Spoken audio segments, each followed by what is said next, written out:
These magnificent students imitate saints in this theater as juniors because the saints are worth imitating. I'm so very proud of them all. Well, without further ado, please enjoy tonight's production of A Man for All Seasons.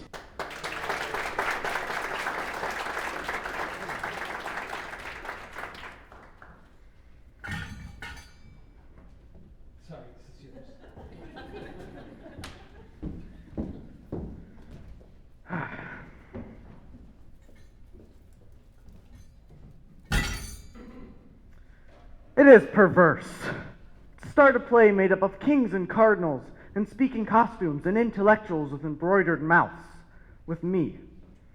If a king or cardinal had done the prologue, he'd have had the right materials, and an intellectual would have shown enough majestic meanings, colored propositions, and closely woven liturgical stuff to dress the house of the lords. But this? Is this a costume? Does this say anything? It barely covers one man's nakedness. A bit of black material to reduce old Adam to the common man. Well, for a proposition of my own, I need a costume.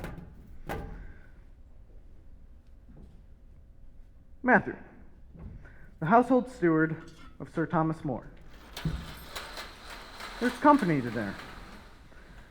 All right. 16th century butler.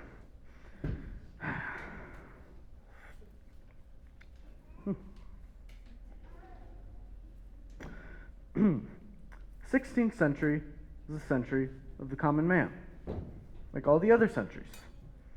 And that's my proposition. The wine, please, Matthew. It's there, sir. Is it good? Bless you, sir. I don't know. Bless you too, Matthew. But every man has a price. No, no. Master Richard Rich. But yes, in money too. No, no, no. Or pleasures, titles, women, bricks, mortar. There's always something. Childish. Well, in suffering, certainly. Buy a man with suffering? Impose suffering and offer him escape. Oh, I thought for a moment you were being profound. Good evening, Matthew. Evening, sir. No, not a bit profound. It then becomes a purely practical question, how to make him suffer sufficiently. And who recommended you to read Signor Machiavelli? No, who? Master Cromwell. Ah, he is a very able man. And so he is. Yes, I say he is. He's very able. And he will do something for me, he says. I didn't know you knew him. Excuse me, Sir Thomas, but how much do you know about me? Whatever you let me know. I've let you know everything. You should go back to Cambridge, Rich. You're deteriorating. Well, I'm not used. You know how much I have to show for 7 months' work? Work. Work. Waiting's work. As you wait, as I wait. Hard. 7 months. That's 200 days I have to show for the acquaintance of the cardinal's outer dormant, the indifference of the cardinal's inner dormant, the cardinal's chamberlain, hand in my chest, and not to mention 1/2 of good mornings delivered at the Duke of Norfolk. Doubtless he mistook me for someone. He was very affable at dinner. Oh, everyone's affable here. Also, of course, the friendship of Sir Thomas More. Or may I just say acquaintance? Say friendship. Well, there, a friend of Sir Thomas, but still no office. There must be something wrong with him. I thought we said friendship. The dean at St. Paul's offers you a post, with a house, a servant, and £50 a year. A post? What post? At the new school. A teacher? A man should go where he won't be tempted. Look, Richard, look, see this. Beautiful. Italian. Do you want it? Why, No joke. Keep it or sell it. thank you, of course, thank you, but You'll sell it, won't you? yes. And buy what? Some decent clothes, perhaps. Ah, I want a gown just like yours. you'll get several gowns for that, I should think. It was given to me a little while ago by some woman. Now she's put a lawsuit in the court of requests. It's a bribe, Richard. So you give it away, of course. Yes. To me. Well, I'm not going to keep it, and you need it. Of course, if you feel it's contaminated. No, I'll risk it. But look, Richard, in office, they offer you all sorts of things. I was once offered a whole village with a manor house and a mill. Heaven knows what else. A coat of arms. I shouldn't be surprised. Why not be a teacher? You'd be a fine teacher, perhaps a great one. And if I was, who'd know it? You, your friends, your pupils, God, and not a bad public at that. Oh, and a quiet life. You say that. Richard, I was commanded into office. It was inflicted on me. Can't you believe that? It's hard. Be a teacher. It was magnificent. The Duke of Norfolk, Earl Marshal of England. I tell you, he stooped from the clouds. Alice, Here. Lady Alice, my master's wife. I tell you, he stooped from the clouds. Didn't. Confound it, he did. Couldn't. He does, Not possible. but often, Never. by down, heaven. Meg. Lady Margaret, my master's daughter. Lovely. Really lovely. Matthew, get about your business. We'll settle this, my lord. We'll put it to Thomas. Thomas, no falcon could stoop from a cloud, could it? I don't know, my dear. It sounds unlikely. I have seen falcons do some very splendid things. But how could he stoop from a cloud? He couldn't see where he was going. You see, Alice, your ignorance of the subject. A real falcon don't care where he's going. Thank you, Thomas. Anyway, I'm talking to Meg. 'Twas the very first cast of the day, Meg, and the sun was behind us. And from side to side of the valley, like the roof of a tent, was solid mist. Oh, mist. Well, mist is cloud, isn't it? No. The opinion of Aristotle is that clouds are an exertion of He the earth, stooped whereas 500 feet, like that. Like an act of God, isn't he, Thomas? He's tremendous. Tremendous. Did he kill the heron? Oh, but the heron was clever. It was a royal stoop, though. If you could ride, Alice, I'd show you. I can ride, my lord. You can't ride with them. Now by 25, no, 30 shillings that I see no falcon stoop from no cloud. Done. No, you'll make yourself ill. For heaven's sake, Thomas, remember who you are. Am I a city wife? No, indeed. You've just lost yourself 30 shillings, I think. There are such birds. And the heron got back home to his chicks, so everything was satisfactory. Yes. What was that of Aristotle's, Richard? nothing, Sir Thomas. 'Twas out of place. I've never found much use in Aristotle myself, not practically. Great philosophy, of course, wonderful mind. Exactly, Your Grace. Eh? Master Rich is newly converted to the doctrines of Machiavelli. Oh, the Italian. Nasty book from what I hear. Very practical, Your Grace. You read it? Amazing girl, Thomas. But where are you going to find a husband for her? Where indeed? The doctrines of Machiavelli are largely mistaken. I think Master Cromwell You know has a sense of Cromwell? it slightly, Your Grace. The cardinal secretary. It's a fact. When, Howard?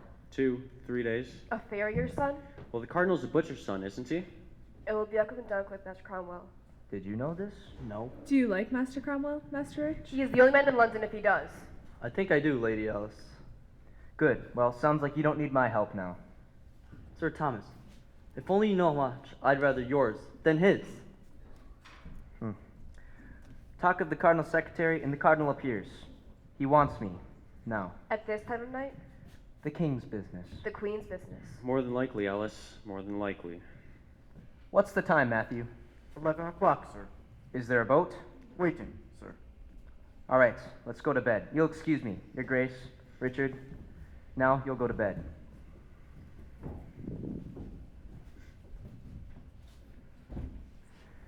Dear Lord, give us rest tonight, or if we must be wakeful, cheerful, careful only for our soul's salvation. For Christ's sake, amen. And bless the Lord our King. And bless the Lord our King. Amen.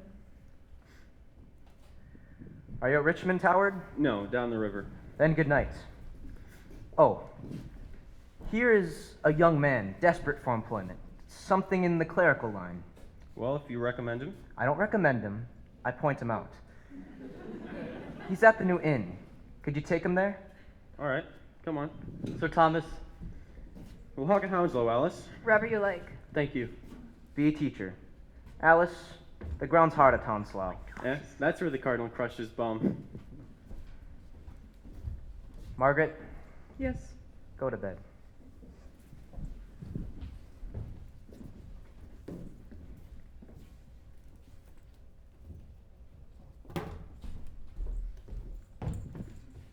Eh, oh, it's a gift. Sir Thomas gave it to me. It's a gift. Very nice present, sir.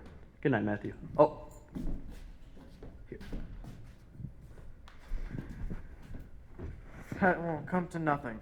My master, Sir Thomas More, would give anything to anyone. Some say that's good and some say that's bad. But I say he can't help it, and that's bad. Because someday, someone's going to ask him for something he wants to keep, and he'll be out of practice. There must be something he wants to keep. It's only common sense, eh?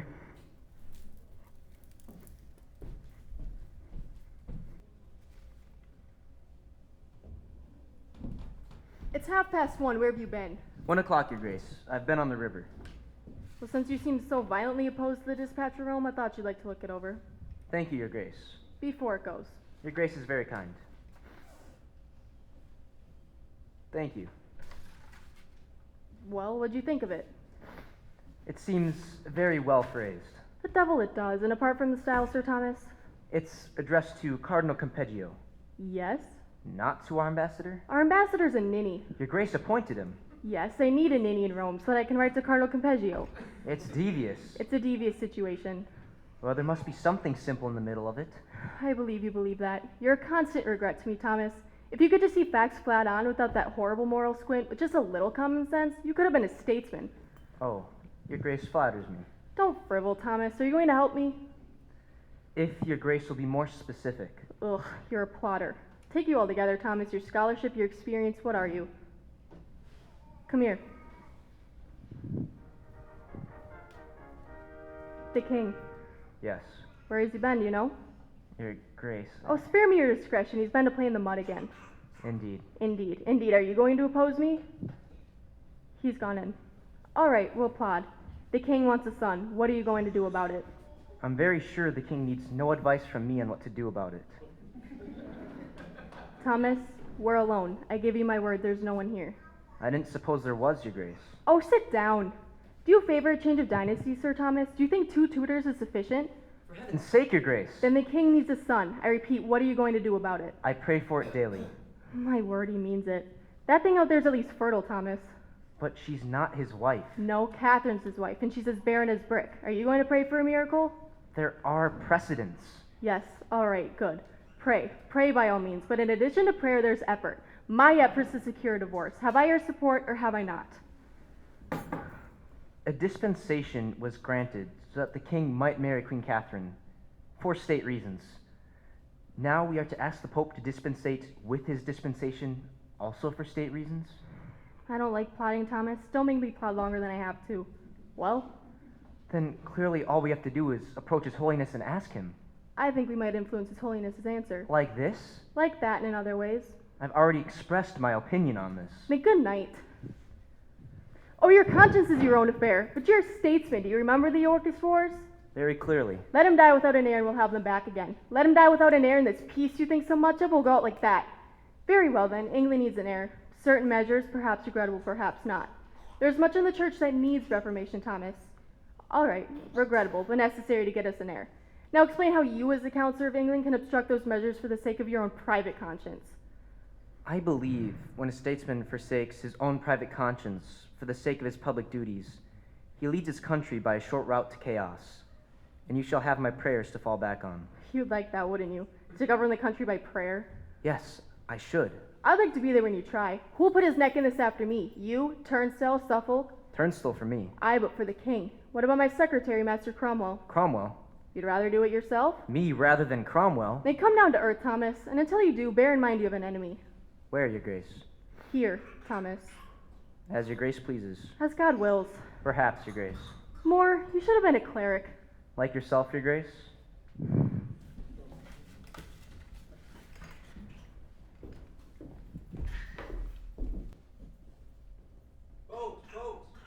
Here, sir. Boatman, Boat here, sir. take me home. Bless you, sir. I was just going home myself. Then find me another boat. Oh? That'll be all right. I'm sure you'll make it worth my while. Boatman, have you a license? Bless you, sir. Yes, I've got a license. Then you know that the fares are fixed. Why, it's Sir Thomas. Good morning, Mr. Cromwell. You work very late. I'm on my way to the Cardinal. Ah, You just left him, I think? Indeed I have. In his laughing mood, I hope? No, I would say in the whole not in his laughing mood. Oh, I'm sorry. I'm one of your multitudinous admirers, Sir Thomas. A penny halfpenny to Chelsea, boatman. Coming man, they say, sir. Do they? Where's your boat? Just along the wharf, sir. Sir Thomas More. Oh, Senor Chapui, you're up very late, Your Excellency. So is the Cardinal, Sir Thomas. He sleeps very little. You have just left him, I think. You are correctly informed, as always. I will not ask you the subject of your conversation. No, of course not. Sir Thomas, I will be plain with you. Plain, that is, so far as the diplomatic decencies permit. My master Charles, the King of Spain, feels himself concerned in anything concerning his blood relation. He would feel himself insulted by any insult offered to his family. I refer, of course, to Queen Catherine. The King of Spain would feel himself insulted by any insult offered to Queen Catherine. His feeling would be very natural. Sir Thomas, may I ask if you and the Cardinal parted, how shall I say, amicably? Amicably? Yes.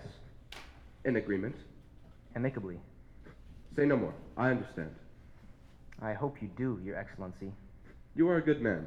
How would you deduce that from what I've told you? A nod is as good as a wink to a blind horse. I understand. You are a good man. Dominus vobiscum. Spirituo tuo. People seem to think boats stay afloat on their own, sir, but they don't. They cost money. Take anchor rope, sir. You may not believe it, but for a little skiff like mine, that's a penny a fathom. And with a young wife, sir, as you know. I'll pay you what I always pay you. The river looks very black tonight. They say it's silting up. Is that so? Not in the mill, sir. There's a channel there getting deeper all the time. How's your wife? She's losing her shape, sir. Losing it fast. Well, so are we all. Oh, yes, it's common. Take me home. That I will, sir. From Richmond to Chelsea, penny half penny. From Chelsea to Richmond, it's penny half penny. From Richmond to Chelsea, it's quiet float downstream. From Chelsea to Richmond, it's hard pull upstream. But it's a penny half penny either way. Whoever makes these regulations doesn't row a boat. Home again.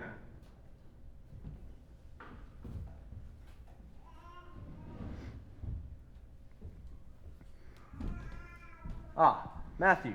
Sir. Is Lady Alice in bed? Yes, sir. Lady Margaret? No, sir. Master Roper's here. At this hour? Who let him in? He's a hard man to keep out, sir. Where are they? Here, Father. Oh, thank you, Matthew. Good morning, William. It's a little early for breakfast. I haven't come for breakfast, sir. Will wants to marry me, Father. Well, he can't marry you. Sir Thomas, I'm to be called to the bar. Oh, congratulations, Roper. My family may not be in the palace, but The in Ropers city. were advocates when the Moors were selling pewter. There's nothing wrong with your family. There's nothing wrong with your fortune. There's nothing wrong with you. Except you need a clock. I can buy a clock, sir. Roper, the answer's no, and will be no so long as you're a heretic. That's a word I don't like, Sir Thomas. It's not a likable word. It's not a likable thing. The church is heretical. Dr. Luther's proved that to my satisfaction. Dr. Luther is an excommunicate. From a heretic church? Church? It's a shop. Forgiveness by Florence. Jobless now in Germany. Divorces. Divorces? Oh, half England's buzzing with that. Half England's. The inns and courts may be buzzing. England doesn't buzz so easily. It will. Is that a church? Is that a cardinal? Or pope or antichrist? Look, what I'll know, I'll say. You've no sense of the place. He's no sense of the time. I... Look, Roper, 2 years ago, you were a passionate churchman. Now, you're a passionate Lutheran. We must just pray that when your head's finished turning, your face is to the front again. Don't lengthen your prayers with me, sir. One more or less. Is your horse here? No, I walked. Then take a horse from the stable and get home. Go along. May I come again? Yes, soon. Good night, sir. Is that final, Father? As long as he's a heretic, Meg, that's absolute. Nice boy. Terribly strong principles, though. I thought I told you to go to bed. Yes. Why?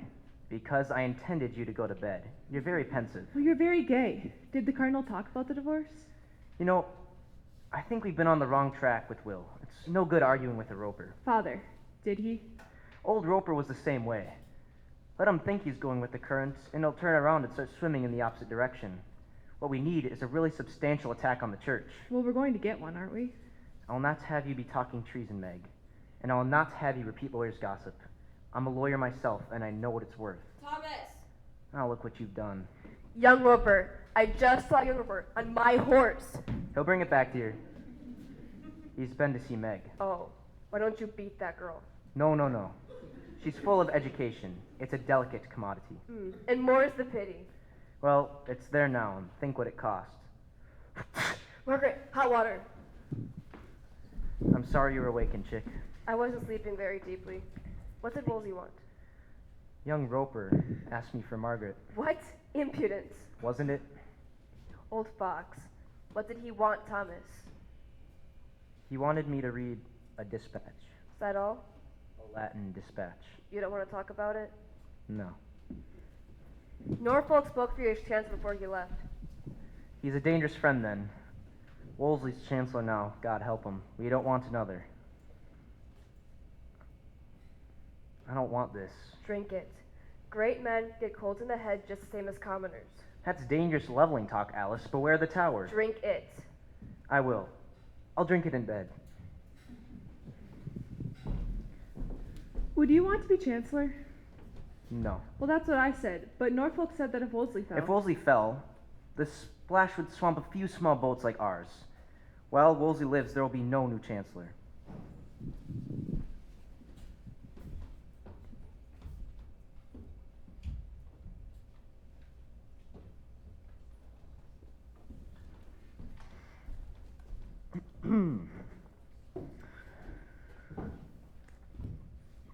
Whether we follow tradition in ascribing Wolsey's death to a broken heart, or accept Professor Larcom's less feeling diagnosis of pulmonary pneumonia, its effective cause was the king's displeasure.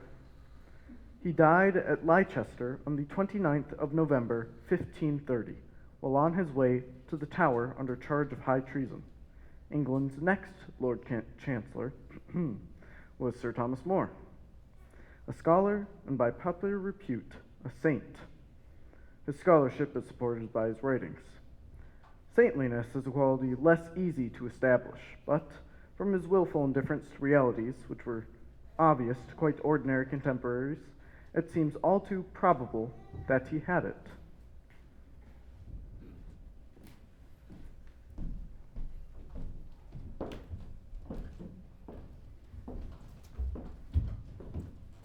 Rich! What brings you to Hampton? I came with the Duke last night, Master Cromwell. They're hunting again. It's a kingly pastime, Master Rich. I'm glad you found employment. You're the Duke's secretary, are you not? My work is mostly secretarial. Or was it his librarian you were? I do look after His Grace's books, yes. Oh, I see. Well, I don't suppose you're bothered much by His Grace in the library? It's odd how differently men's futures flow. My late master died in disgrace, and here I am in the king's own service. There you are in a comparative backwater, yet the new Lord Chancellor is a friend of yours. He isn't really my friend. Oh, I thought he was. In a sense, he is. Oh, I always understood he set you up in life. Master Cromwell, what is it that you do for the king? Yes, I should like to know that, Master Cromwell. Ah, Senor Chapuis, have you met His Excellency Rich? The ambassador to Spain, the Duke of Norfolk's librarian.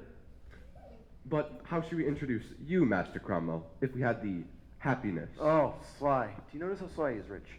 Well, I suppose you could call me the king's ear. It's a useful organ, the ear.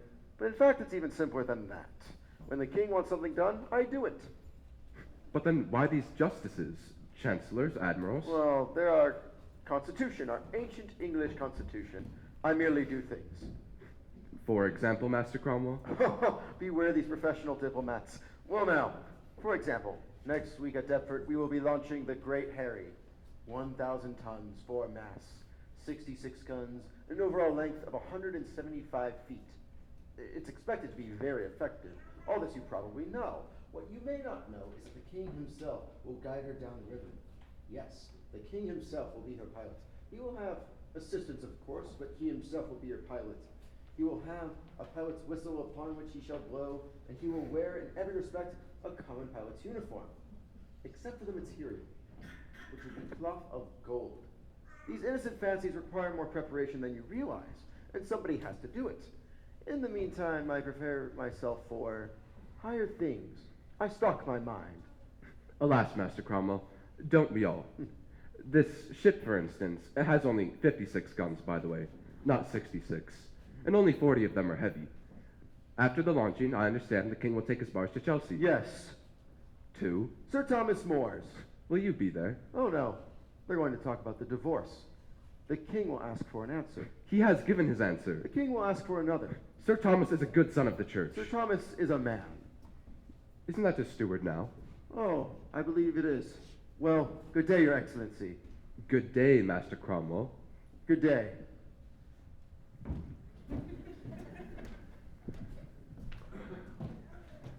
Sir, Sir Thomas doesn't talk about it. He doesn't talk about it to his wife, sir. This is worth nothing. But he doesn't talk about it to Lady Margaret, sir. That's his daughter. So? So he's worried, sir. Frightened. Sir, he goes white when it is mentioned. All right. Oh, sir. Are you coming in my direction, Rich? No, no. I think you should, you know. I can't tell you anything.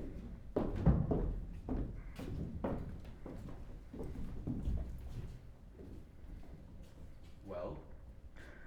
Sir Thomas rises at 6 and prays for an hour and a half. Yes. During Lent, sir, he lived entirely on bread and water. Yes. He goes to confession twice a week, sir. Parish priest, Dominican. Ah, he is a true son of the church. That he is, sir. What did Master Cromwell want? Same as you, sir. No man can serve two masters, steward. No, indeed, sir. I serve one.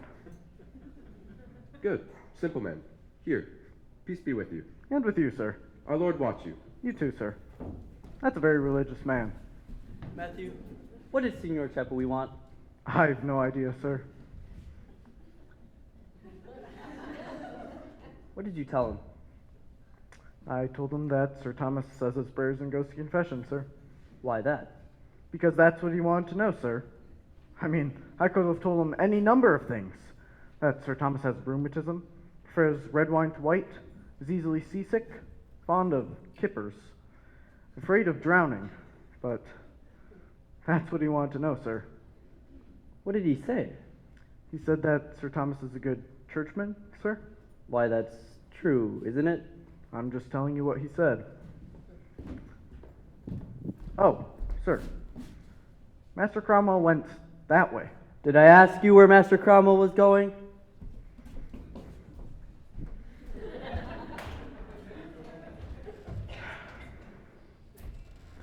The great thing's not to get out of your depth. What I've told them is common knowledge, but now that they've given money for it, and everyone wants value for their money, they'll make a secret out of it. They'll make it a secret by making it dangerous. Oh, and I can finally touch the bottom of the blind, deaf, and dumb. That's more than I earn in a fortnight.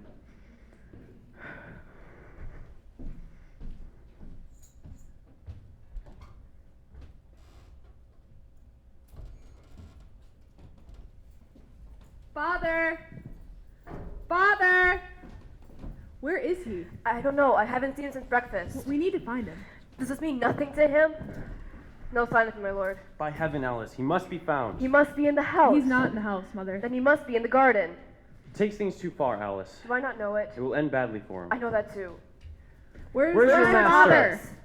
father? By heaven. No. My lady, the king? Yes, fool. And if the king arrives and the chancellor's not here, Sir, my lady, it's not my fault. Lady Alice, Thomas will get no good of it. This is not how Wolsey made himself great. Thomas has his own way of doing things, my lord. Yes, yes, Thomas is unique. But where is Thomas? Thomas! Father! My Lord Chancellor, what sort of fooling is this? Does the king visit you every day? No, but I go to Vespers most days. He's here. Isn't this visit meant to be a surprise? For you, yes, not for him. Father! Yes, you'd propose to meet the king disguised as a parish clerk? A parish clerk, my Lord Chancellor. You dishonor the king in his office. The service of God does not dishonor any office. Believe me, my friend, I do not belittle the honor His Majesty is doing me. I'm a dowdy bird, aren't I? That's a lovely dress, Alice. So's that, Margaret. Thomas. What's the matter? By heaven, you can be harebrained. Just be still. Thomas. Thomas. What whim possessed you? 'Twas not a whim. Your second best stockings? Just be still. Oh, enough's enough. Haven't you done?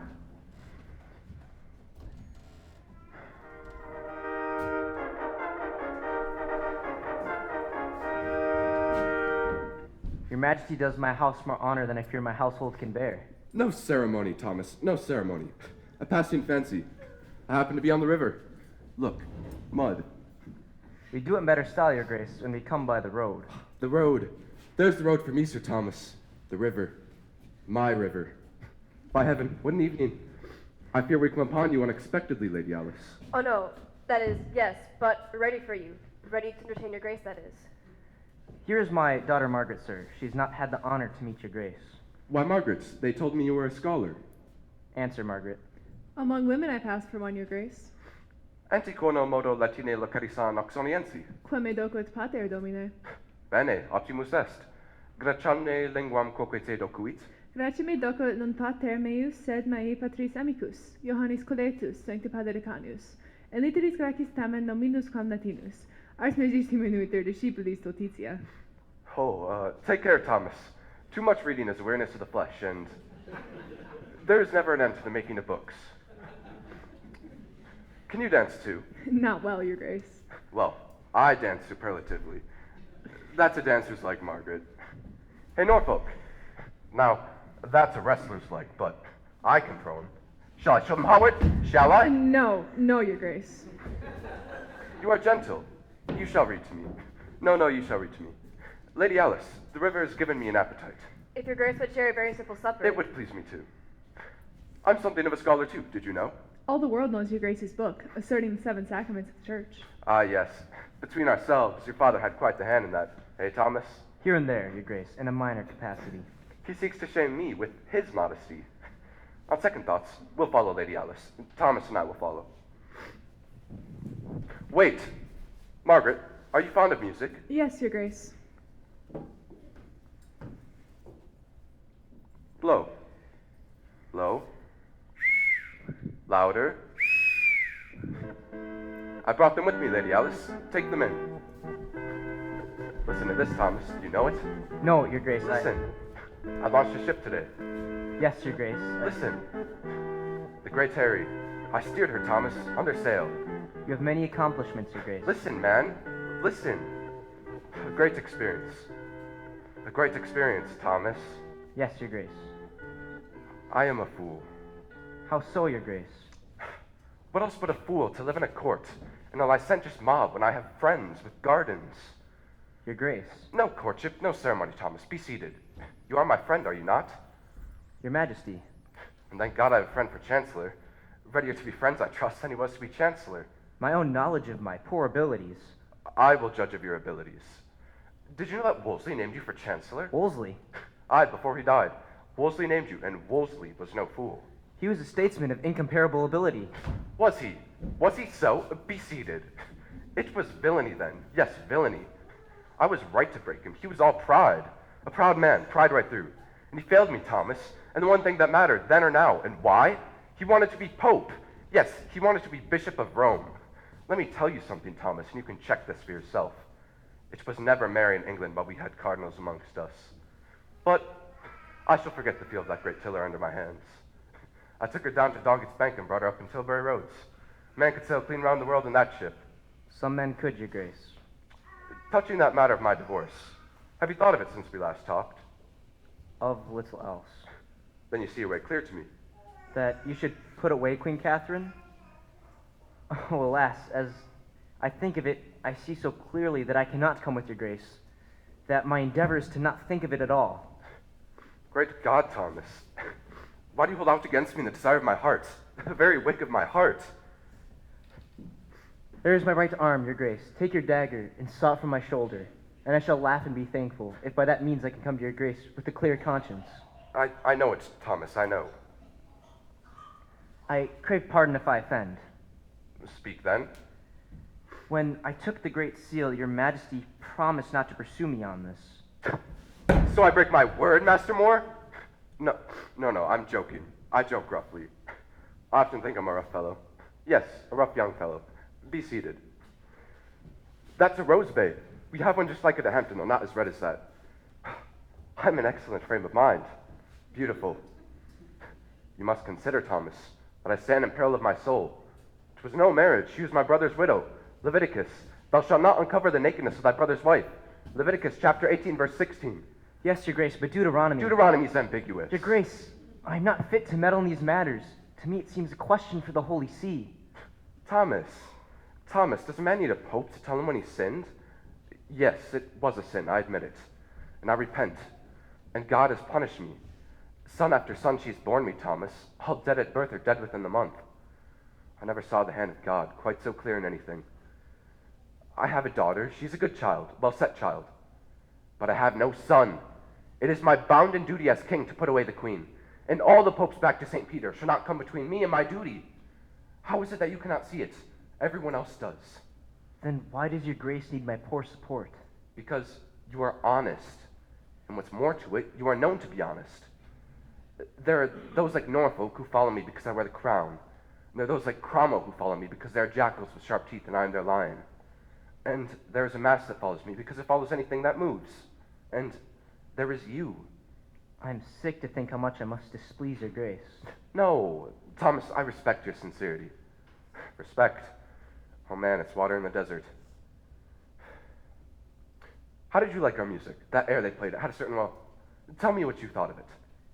Could it have been your grace's own? Discovered. Now I shall never know your true opinion. And that's irksome, Thomas, for though we artists love praise, yet we love truth more. Then I will tell your grace what I truly thought of it. Speak then. To me it seemed delightful. Thomas, I chose the right man for chancellor. I must, in fairness, add that my taste in music is reputedly deplorable. Your taste in music is excellent. It exactly coincides with my own. Music. Send them back without me, and I will stay here in Chelsea and make music. My household is at your grace's disposal. Thomas, you understand me. We will stay here together and make music. Will your grace honor my roof after dinner? Yes, I expect I'll bellow. My wife will be more... Yes. Touching this other business, mark you, Thomas, I'll have no opposition. Your grace. No opposition. No opposition, I say. Your conscience is your own affair, but you are my chancellor. There, you have my word. I'll leave you out of it, but I don't take kindly to it, Thomas, and I'll have no opposition. I see how it will be. The bishops will oppose me, the full-fed, hypocritical princes of the church. Ha! As for the Pope, am I to burn in hell because the Bishop of Rome, with the King of Spain's knife to his throat, mouths me Deuteronomy? Hypocrites. They're all hypocrites, Thomas. Mind they do not take you with them. Lie low if you will, but I'll brook no opposition. No words, no signs, no letters, no writings. Mind it, Thomas. No writings against me. Your grace is unjust. I am your grace's loyal minister. If I cannot serve in the great matter of the queen... I have no queen, and no priest can make her so. And they that say she is my wife lie and are traitors. Mind it, Thomas. Am I a babbler, your grace? You are stubborn. If you would come with me, you are the man I would soonest raise. Yes, with my own hand. Your grace overwhelms me. What's that? 8 o'clock, your grace. Oh, lift yourself up, man. Have I not promised? Shall we eat? If your grace pleases, what will your grace sing for us? 8 o'clock, you said. Thomas, the tide will be changing. I was forgetting the tide. I'd better go. I'm sorry, your grace. Don't come. Lady Alice, I must catch the tide. To tell the truth, Lady Alice, I've forgotten in your haven here how time flows past outside. Affairs call me to court, so I give you my thanks and say good night. Good night, your grace. Good night, your grace. What's this? You crossed him. Somewhat. Why? Because I couldn't find the other way. You're turning us all together, Thomas. Woman, mind your house. I am minding my house. Well, Alice, What would you want me to do? Be ruled. If you won't rule him, be ruled. I neither could nor would rule my king. But there's a little area where I must rule myself. It's very little, less to him than a tennis court. It was 8 o'clock, Alice. At 8 o'clock, Lady Anne likes to dance. Oh? I think so. And you stand between them? What stands between them is the sacrament of the church. I'm less important than you think, Alice. Stay friends with him, Thomas. Whatever can be done by smiling, you may rely on me to do. You don't know how to flatter. I flatter very well. My recipe is beginning to be widely copied, though. It's a basic syrup with just a soupçon of discreet impudence. I wish you knew here. Yes, we shall be living on that simple supper for a fortnight.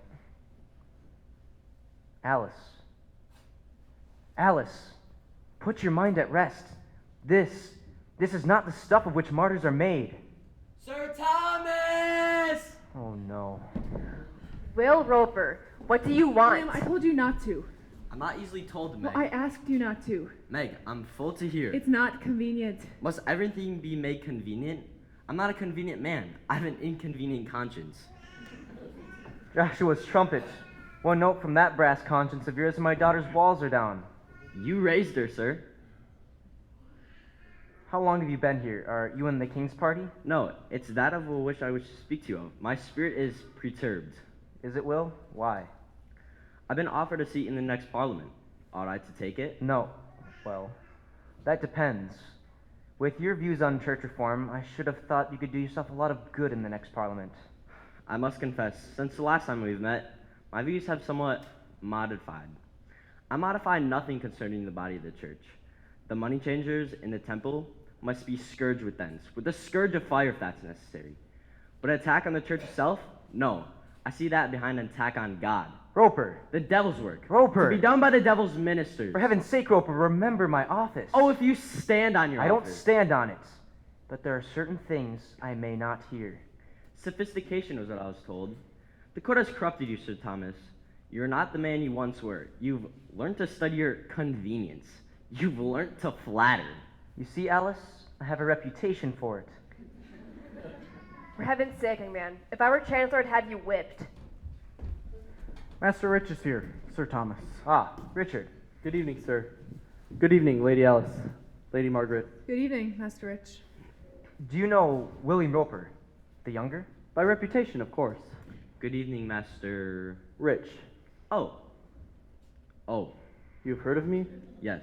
In what connection? I'm not sure what you could have heard. I sense I'm not welcome here.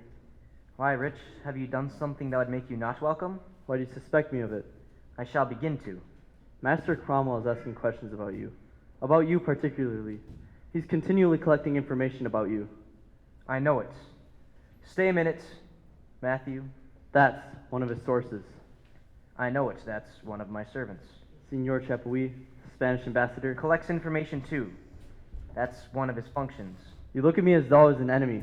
Why, Richard? You're shaking. I'm adrift. Help me. How? Employ me. No. Employ me. No.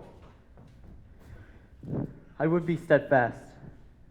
Richard, you couldn't answer for yourself so far as tonight. Arrest him. Yes, For what? he's dangerous. For libel, he's a spy. He is. Arrest him. Father, that man is bad. There's no law against that. There is God's law. Then God can arrest him. Sophistication upon sophistication. No, Roper. Sheer simplicity. The law, Roper, the law. I know what's legal, not what's right. So then you set man's law above God's? No, far below. But let me draw your attention to a fact. I'm not God. The currents and eddies of right and wrong, which you find such plain sailing, I can't navigate. I'm no voyager. But in the thickets of the law, there I'm a forester. And I doubt there's a man alive today who could follow me there. Thank heavens.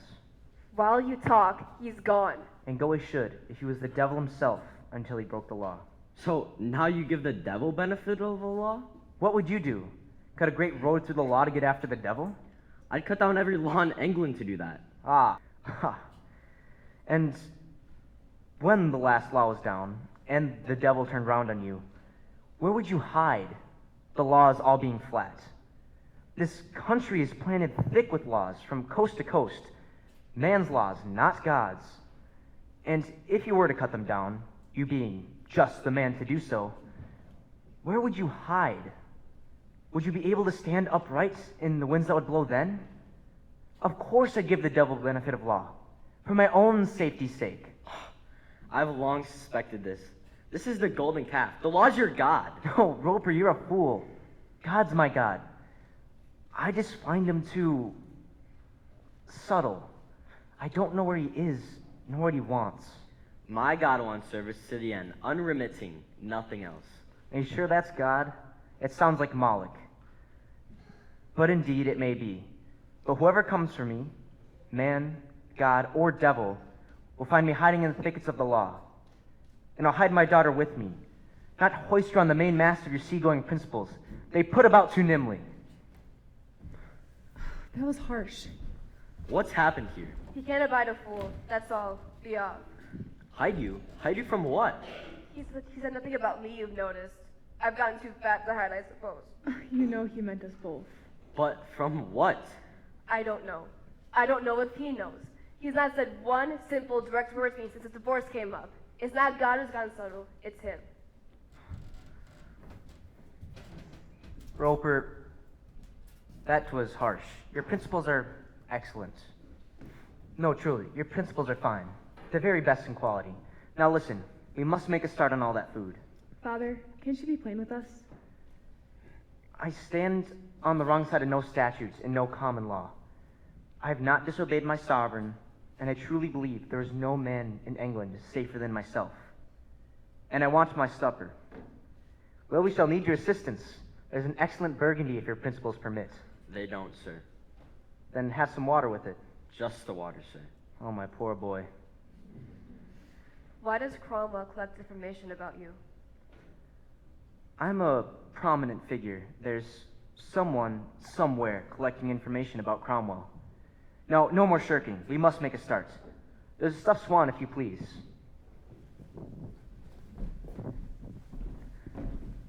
Roper, I trust you with my life, but not your principles. You see, we say we're anchored to our principles, but when the weather turns nasty, you pick up your anchor and you drop it somewhere where there's less wind and better fishing. And we say I'm anchored to my principles.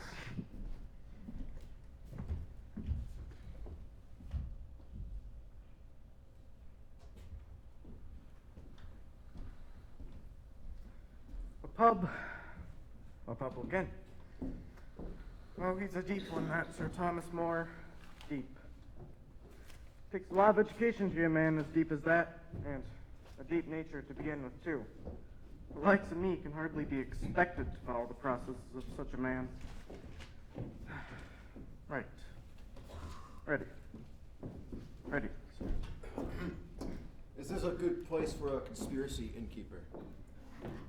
You asked for a private room, sir. Yes, I want one without too many little dark corners. I don't understand you, sir. Just the four corners as you see. You don't understand me. That's right, sir. Do you know who I am? No, sir. Now, don't be too tactful, innkeeper. I don't understand, sir. When the likes of you are too tactful, the likes of me begin to wonder who's the fool. I just don't understand you, sir. The master statesman of us all. I don't understand. All right. Get out. Come on! Yes, I may be a little intoxicated, but not with wine, with success. And who has a strong head for success? None of us gets enough of it, except for kings, and they're born drunk. Success? What success? Guess. Collector of revenues for York. You do keep your ear to the ground, don't you? No. What then? Sir Thomas Paget is retiring. Secretary to the council. 'Tis astonishing, isn't it? No, one sees it's logical. No ceremony, no courtship. Be seated, as His Majesty would say. Yes, see how I trust you. Oh, I would never repeat or report a thing like that. What kind of thing would you repeat or report? Nothing said in friendship. May I say friendship? If you like. Do you believe that you would neither repeat nor report anything, etc.? Yes. Seriously, Rich. Why, yes. Rich. Seriously. It would depend on what I was offered. Now, don't say it just to please me. It's true. It would depend on what I was offered. Everyone knows it, but not everyone can say it. Well, Congratulations. On what? I think you'd make a fine collector of revenues for York Diocese. Is it in your gift? It will be. What do I have to do for it? Oh, nothing. It isn't like that, Rich. With rewards and penalties, so much wickedness purchases so much earthly prospering. Are you sure you're not religious? Almost sure. Get sure. No, it isn't like that, Rich. It's much more a matter of convenience. Administrative convenience. Now, the proper aim of administration is to keep steady this factor of convenience, as Sir Thomas would agree. Now, when a man wants to change his woman, you allow it if it's convenience and prevent it if it's not. But the constant factor is this element of convenience. Whose convenience? Well, ours. But everybody's too. Now, in this present instance, the man who wants to change his woman is our sovereign Lord, Harry, by the grace of God, the 8th of that name, which is a quaint way of saying if he wants to change his woman, he will. So that becomes the constant factor. And our job as administrators is to make it as convenient as we can. I say our, assuming you'll take this position at York I've offered you. Yes. Yes. It's a bad sign when men are depressed by their own good fortune. I'm not depressed. You look depressed. I'm lamenting. I've lost my innocence. You lost that some time ago. If you're just now noticing, it can't have been that important to you. Why, that's true. It can't be. Do we feel a sense of release, do we, Rich? A sense of freshness as of open air? Collector of revenues isn't bad. Not bad for a start. Now, our new Lord Chancellor, Sir Thomas, there's an innocent man. The odd thing is, he is. I would say so. The trouble is, his innocence is tangled up in this proposition that you can't change your woman without a divorce. And you can't have a divorce unless the Pope says so. And although His Holiness is, even judged by the most liberal standards, a corrupt old person, yet he still has his word Pope attached to him. And because of this meaning circumstance, I fear some degree of administrative inconvenience. Just so. This goblet he gave you, how much was it worth? Come along, Rich. He gave you a silver goblet. How much did you get for it? 50 shillings. Could you take me to the shop? Yes. Where did he get it? It was a gift from a litigant. A woman, wasn't it? Yes. Which court? Chancery? Don't get drunk. In which court was the litigant's case? Court of requests. There. That wasn't too bad, was it? No. Well, that's all there is. And you'll find it easier next time. What application do you have these tidbits of information you collect? None at all, usually. But sometimes. Well, there are these certain, men, upright, steadfast men, who wish to be the constant factor in the given situation, which of course they can't be. The situation rolls forth in any case. So what happens? If they have any sense, they get out of the way. What if they don't have any sense? What? None? Well, they're only fit for heaven. But Sir Thomas has plenty of sense. He can be frightened. Don't forget, he's an innocent, Master Cromwell. I think we'll finish with that tonight. After all, he is the Lord Chancellor. You wouldn't find him easy to frighten. You've mistaken your man this time. He doesn't know how to be frightened. Doesn't know how to be frightened. Well, that is because he's never put his hand in a candle. You enjoyed that. You enjoyed it.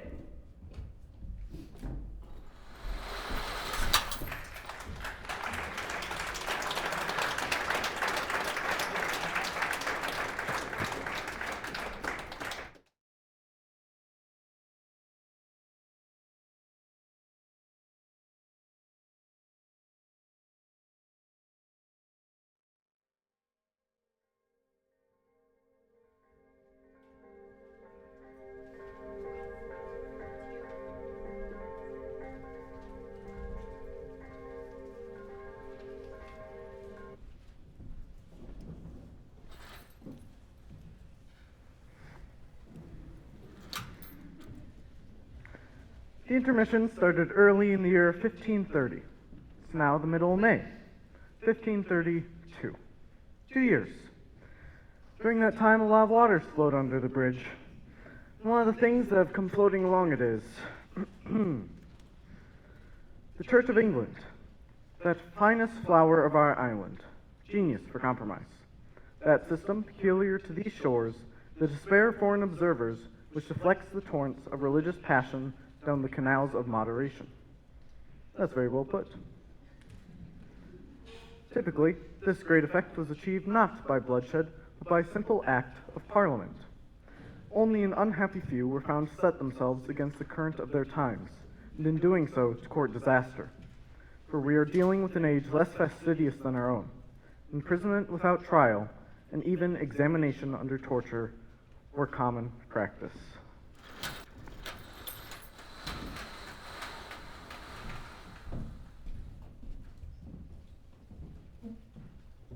Must you wear those clothes, Will? Yes, I must.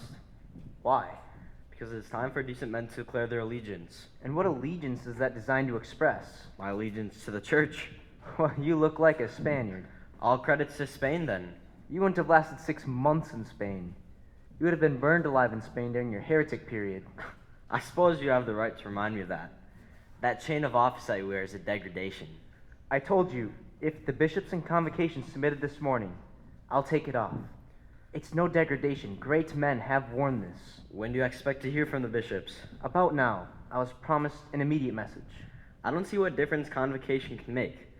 The church is already a wing of the palace, is it not? The king is already its supreme head, is it not? No.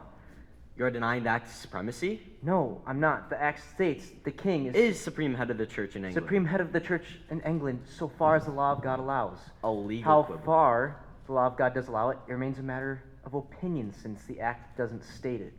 A legal quibble. Call it what you like. It's there. Thank heavens. So, how far does the law of God allow this? I'll keep my opinion to myself, Will. And I'll tell you mine. Don't. If your opinion's what I think it is, it's high treason. Will you remember you have a wife now and may have children? Why must you remember that? To keep myself discreet.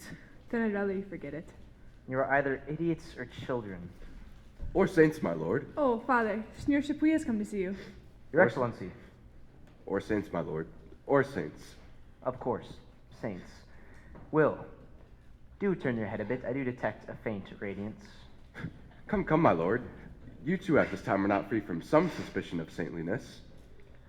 I don't like the sound of that. Why have you come? What do you want, Your Excellency? May I not come simply to pay my respects to the English Socrates, as I see your angelic friend Erasmus calls you? I'll think of something presently to call Erasmus. Socrates, I've no taste for hemlock, if that's what you require. Heaven forbid. Amen. Must I require anything? After all, we are brothers in Christ, you and I. A characteristic we share with the rest of humanity.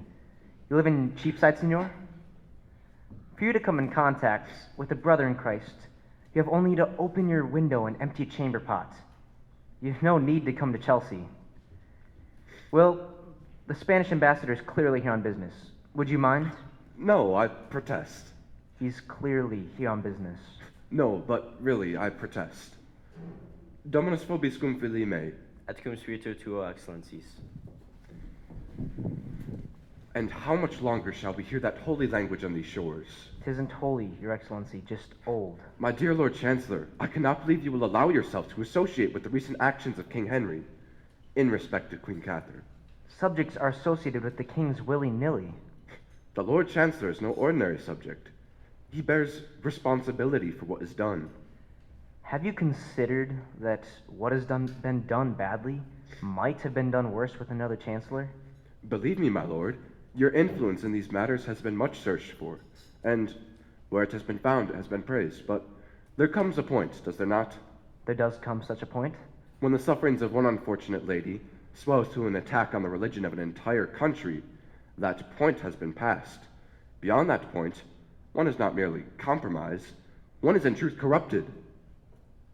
What do you want? Rumor has it that if the church in convocation has submitted to the king, you will resign. I see. And supposing that rumor to be right, would you approve? Approve, applaud, admire. Why? Because it would show one man, and that man known to be temperate, unable to go further with this wickedness. That man known to be Chancellor of England, too. Believe me, my lord, such a signal would be seen. Signal? Yes, my lord, it would be seen and understood. By whom? By half your fellow countrymen. My lord, I have just returned from Yorkshire and Northumberland, where I have made a tour. Have you indeed? Things are very different there, my lord. There, they are ready. For what? Resistance. Resistance? By what means? By force of arms? We are adjured by St. Paul to don the arms of God when the occasion warrants. Metaphorical arms. You mean the breastplate of righteousness and the helmet of salvation. You mean metaphorical resistance. He shall flee the iron weapon, and the bow of steel shall strike him through. I see. Sir Thomas, the Grace of Duke of Norfolk. It's all over, sir. They've... One moment, Roper. I'll do this. Thomas. Oh. I was just on the point of leaving, your grace. Just a personal visit. I was trying to borrow a book, but without success. You're sure you have no copy, my lord? Very well, then I'll leave you. Gentlemen, ladies. Sir Thomas. I'll do it, Roper. Convocation's knuckled under, Thomas. They're to pay a fine of 100,000 pounds. And we've severed the connection with Rome. The connection with Rome is nice. The connection with Rome? This is quite certain, isn't it? Yes. Funny company, Thomas? It's quite unintentional. He doesn't mean to be funny. Help me with this. Not I. Shall I, sir? No, thank you, Will. Alice, will you? Hell's fire, no. Sun Moon Messenger, taken for a wise man. Is this wisdom? To betray ability, abandon practice, forget your station and your duty to your kin, and behave like a printed book? Margaret, will you? If you want. That's my clever girl. Well, Thomas, why? Make me understand. Because I'll tell you now, from where I stand, this looks like cowardice. All right, I will. This isn't Reformation, Norfolk. This is war against the church. The king has declared war on the Pope because the Pope will not declare that Queen Catherine is not his wife. And is she? I'll answer that for one person, the king, and that in private. Man, you're cautious. Yes, cautious. I'm not one of your hawks. All right. So we're at war with the Pope. The Pope's a prince, isn't he? Yes. And a bad one? Well, the theory is that he's the vicar of God, a descendant of St. Peter, our only link with Christ. A tenuous link. Tenuous indeed. Does this make sense? You'll forfeit all you've got, including the respect of your country, for a theory? Why, it's a theory, yes. The apostolic succession, you can't see it, you can't touch it. It's a theory. But what matters to me is not whether I believe it to be true, but that I believe it, or rather that I believe it to be true. I trust I make myself obscure. Perfectly. Good. Obscurity is what I have need of right now. Thomas, this isn't Spain, you know. Have I your word that what is said here between us has no existence beyond these walls? Very well. And if the king should command you to repeat what I have said, I should keep my word to you. then what has become of your oath of obedience to the king? You lay traps for me. No, I show you the time. Why do you insult me with these lawyers' Because, tricks? Norfolk, I'm afraid. And here's your answer. The king accepts your resignation very sadly. He is mindful of your goodness and past loyalty, and in any matter concerning your honor and welfare, he will be your good lord. So much for your fear. You will convey my humble gratitude. I will. Good day, Lady Alice. I'd rather deal with you than your husband. Oh, Norfolk. Signor Chapui just made a tour of the North Country. He thinks there shall be trouble there. So do I. Yes? What kind of trouble? The church, the old church, not the new church, is very strong up there. I'm serious, Howard. Keep your eye on the Scottish border this next coming spring, and bear in mind the old alliance. We will. We do. And as for the Spaniard, Thomas, it'll perhaps relieve your mind to know that one of Secretary Cromwell's agents made the tour with him. Well, if Cromwell has matters in hand. He has. I can imagine. But thanks for the information. It's good to know you still have some vestige of patriotism. That's a remarkably stupid observation, Norfolk. So there's an end of you. What will you do now? Sit by the fire and make goblins in the ash. Not at all, Alice. I think I'll write. I'll write, I'll read, I'll think. I think I'll learn to fish. I'll play with my grandchildren when son Roper's done his duty. Alice, shall I teach you to read? No, by heaven. Son Roper, you're pleased with me, I hope. Sir, you've made a noble gesture. Gesture? It wasn't possible to continue. I wasn't able to continue. I would have if I could have. I make no gesture. For heaven's sake, I hope it's understood. I make no gesture. Alice, you don't think I do this to you for a gesture? That's a gesture. That's a gesture. I'm no street acrobat to make gestures. I'm practical. You belittle yourself, sir. This was not practical. This was moral. I understand you now, Will. Morality's not practical. Morality's a gesture. A complicated gesture that we learn from books. That's what you think, isn't it, Alice? And you, Margaret? It is for most of us, Father. You're going to plead humility? Oh, you're cruel. I have a cruel family. Yes. You can fit that cap on anyone you want. I know that well enough. If there's cruelty in this house, I know where to look for it. No, Mother. Oh, you'd walk in the bottom of the sea and think yourself a crab if you suggested it. And you dance into the tower. You dance into the block, like David with a harp, scattering hymn books in his path. Poor silly man. Do you think they'll leave you here to learn to fish?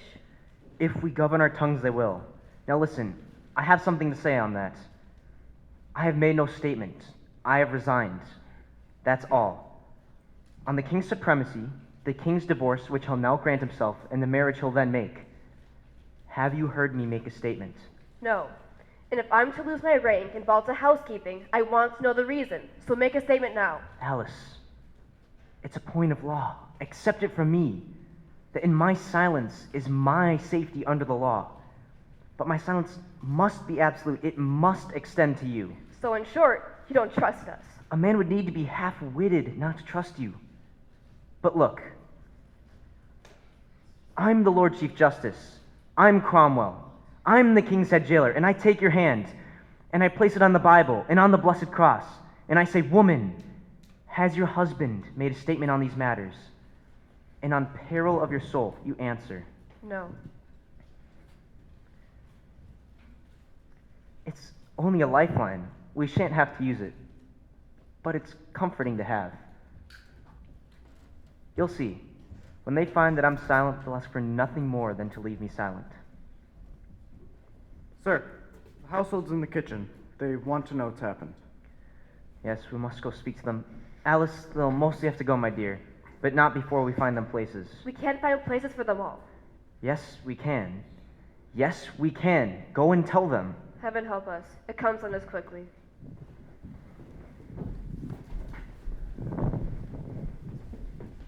Matthew, the household will be getting smaller, and for you, I'm afraid, a smaller wage. Will you stay? Don't see how I could then, sir. But you're a single man. Well, yes, but I mean, I've got my own, Quite right. Why should you? I shall miss you, Matthew. No, you never had much time for me, sir. You see through me, sir. I know that. I shall miss you, Matthew. I shall miss you.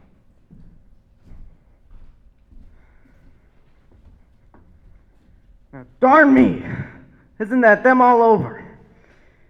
He miss me?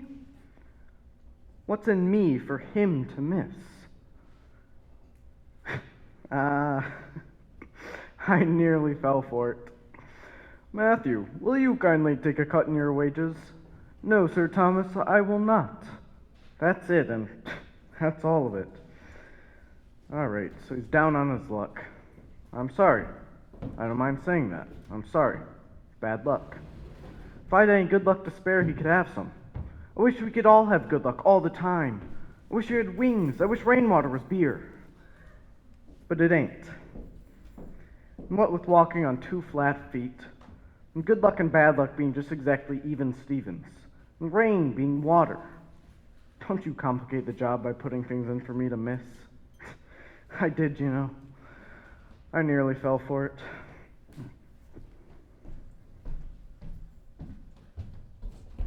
But he makes no noise, Mr. Secretary. He's silent. Why not leave him silent? Not being a man of letters, Your Grace, you perhaps don't realize the extent of his reputation. This silence of his is bellowing up and down Europe. Now, may I recapitulate? He informed the Spaniards' conversation to you, the Spaniards' tour of the North Country, and he warned against a possible rebellion there. He did. We may say, then, that he is hostile to the hopes of Spain. That's what I say. Now, bear with me, Your Grace. If he's hostile to the hopes of Spain, well, then he supports us. Or perhaps you see some third alternative. No, that's the lineup, all right. And I may say, Thomas More Thomas More will line up on the right side. Yes, crank he may be, traitor he is not. And with a little pressure, he can be got to say so. And that's all we need. A brief declaration of his loyalty to the current administration. I still say let sleeping dogs lie. The king does not agree with you. What kind of pressure do you think you can bring to bear? I have evidence that during his period of judicature, Sir Thomas More accepted bribes. What? Confound it. He was the only judge since Cato who didn't accept bribes. When was the last chancellor whose possessions, after 3 years in office, totaled 100 pounds in a gold chain? Richard, a practice can be, as you imply, common and still remain an offense. This offense could send a man to the tower. I don't believe it. Ah, Rich, of course you know His Excellency. Indeed, yes. We're old friends. You used to look after my books or something, didn't you? Come here. This woman's name is Catherine Anger. She hails from Lincoln, and she put a case in the Court of Requests in... A property case it was. Be quiet! It was a property case in the April of 1526. And got a wicked false judgment. And got an impeccably correct judgment from our friend Sir Thomas. No, sir, it was not. We're not concerned about the judgment he gave you, but rather the gift you gave the judge. Tell this gentleman about that. The judgment, for what it's worth, was the correct one. No, sir. I sent him a cup, sir. An Italian silver cup I bought in Lincoln for 100 shillings. Did Sir Thomas accept this cup? I sent it. He did accept it. We can corroborate that. You can go. Go! Is that your witness? No. By an odd coincidence, this cup later appeared in the hands of Master Richard here. How? He gave it to me. Can you corroborate that? I have a fellow outside who can. He was more steward at the time. Shall I call him? No, don't bother. I know him. When did Sir Thomas give you this thing? I don't exactly remember. Well, make an effort. Wait, I can tell you. It was that night we were there together. You had a cup with you when we left. Was that it? It may have been. Did he often give you cups? I don't suppose so, Your Grace. And that was it then. And it was the April of 26, the very month that cow first put her case before him. In other words, the moment he knew it was a bribe, he got rid of it. The facts will bear that interpretation, I suppose. Oh, this is a horse that won't run, Master Secretary. Just a trial canter, Your Grace. We'll find something better. Look here, Cromwell, I want no part in this. You have no choice. What's that you say? The king particularly wishes for you to be involved in the matter. He's not told me that. Indeed. He told me. But why? We feel that since you are known to have been a friend of Moore's, that this will demonstrate that there is nothing in the matter of a persecution, but rather the strict processes of the law, as indeed you have just demonstrated. I'll tell the king of your loyalty to your friend, and I'll tell him that you want no part of it, too. Are you threatening me, Cromwell? My dear Norfolk, this isn't Spain. I'm sorry, Secretary. I'd forgotten I was there that night. You must try to remember these things, Rich. Secretary, I'm sincerely...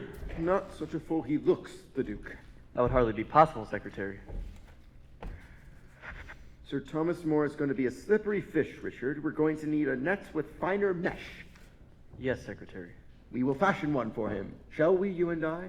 I'm only anxious to do what is right. Yes, Richard. I know. You're absolutely right. It must be done by law. It's just a matter of finding the right law. Or making one. Grab my papers, will you?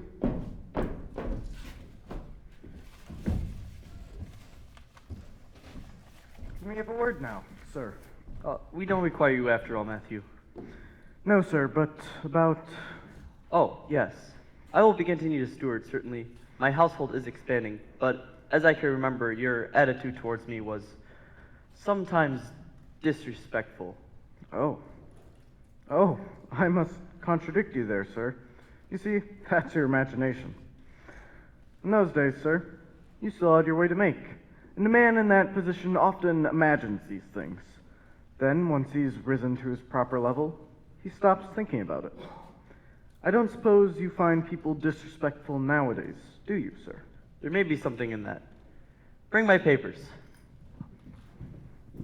I will permit no breath of insolence. I should hope not, sir. Oh, I can imagine this one. He's just my size. Thomas Moore's again. Gone down a bit.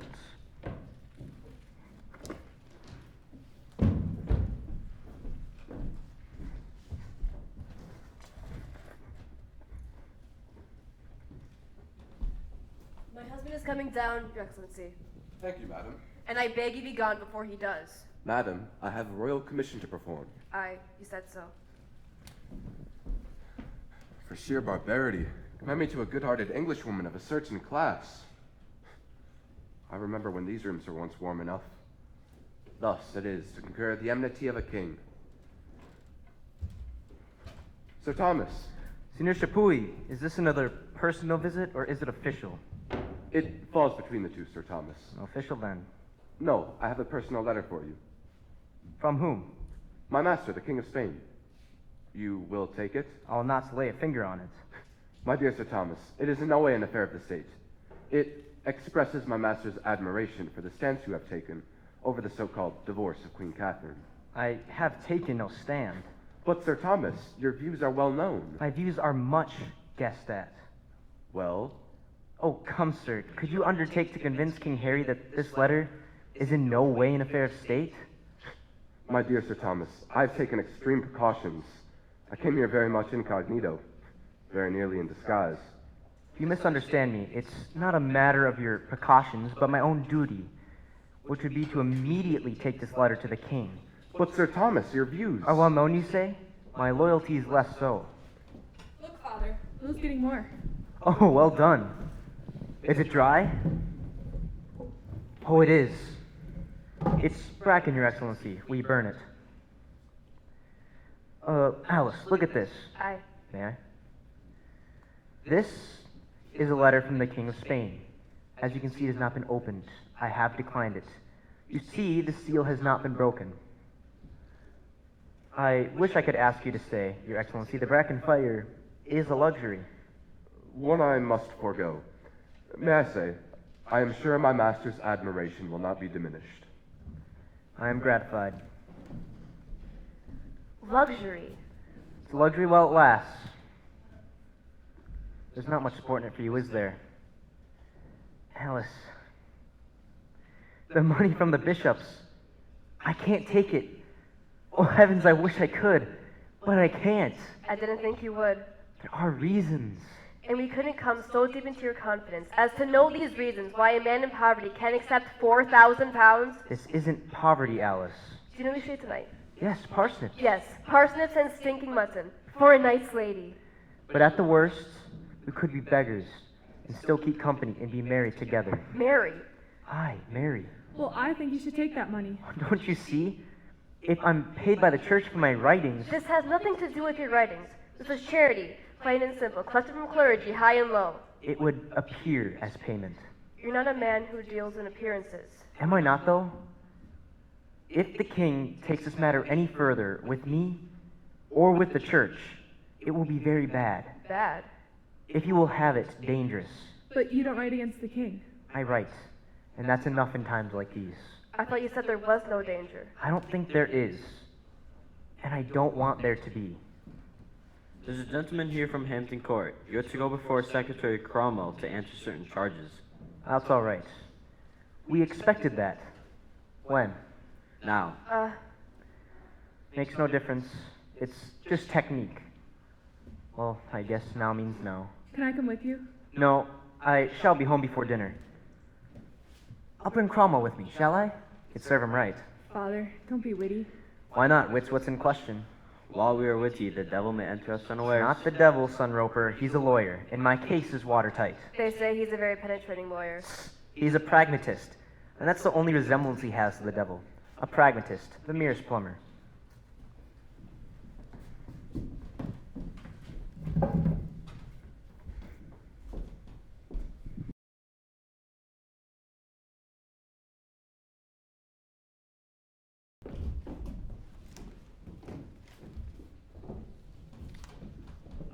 I'm sorry to invite you here on such short notice, Sir Thomas. Good of you to come. Will you take a seat? I believe you know Master Rich. Yes, indeed, we're old friends. That's a nice gown you have, Richard. Master Rich will make a record of our conversation. Good of you to tell me, Master Secretary. Now, believe me, Sir Thomas, no, that's asking too much. But let me tell you all the same, you have no more sincere admirer than myself. If I might hear the charges. Charges? I understood there were certain charges. Some ambiguities of behavior I should like to clarify. Hardly charges. Make a note of that, will you, Rich? There are no charges. Sir Thomas, you know, it amazes me that you, who were once so effective in the world, now so departed from it, you should be opposing yourself to the movement of the times. It amazes me too. The king is not pleased with you. I am grieved. Yet you do know that even now, if you could just get yourself to agree with the universities, the bishops, and the parliament of this realm, there is no honor which the king would be likely to deny you. I'm well acquainted with His Grace's generosity. Very well.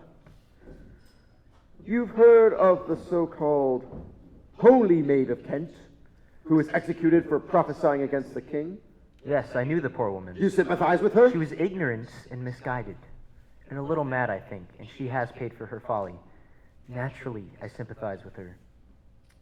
You met her. You admit meeting her. And you did not warn the king of her treason. How was that? She spoke no treason. Our conversation was not political. My dear Moore, the woman was notorious. Do you expect me to believe that? Happily, there were witnesses. You wrote a letter to her? I wrote a letter advising her to abstain from meddling in matters of princes and state. We have a copy of the letter, also witnessed. You have been cautious. I like to keep my affairs regular. Sir Thomas More, there is a more serious charge. Charge? For want of a better word. In the May of 1526, the king published a book, a theological work. It's called The Defense of the Seven Sacraments.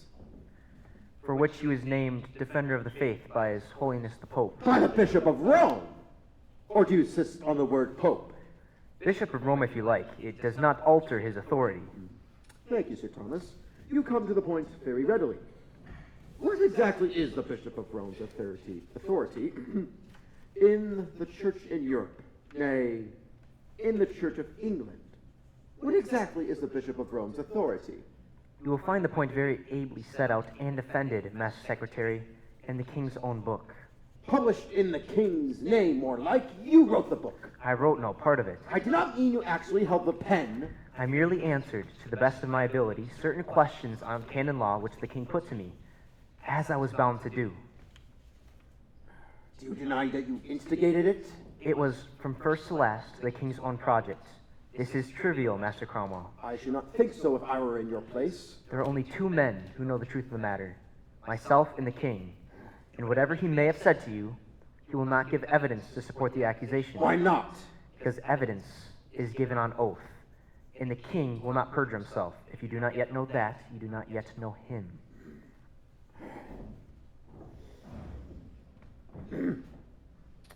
Sir Thomas More, is there anything you wish to say concerning the king's marriage with Queen Anne? I understood I was not to be asked that question again. You understood wrongly. These charges There are terrors for children, Master Secretary.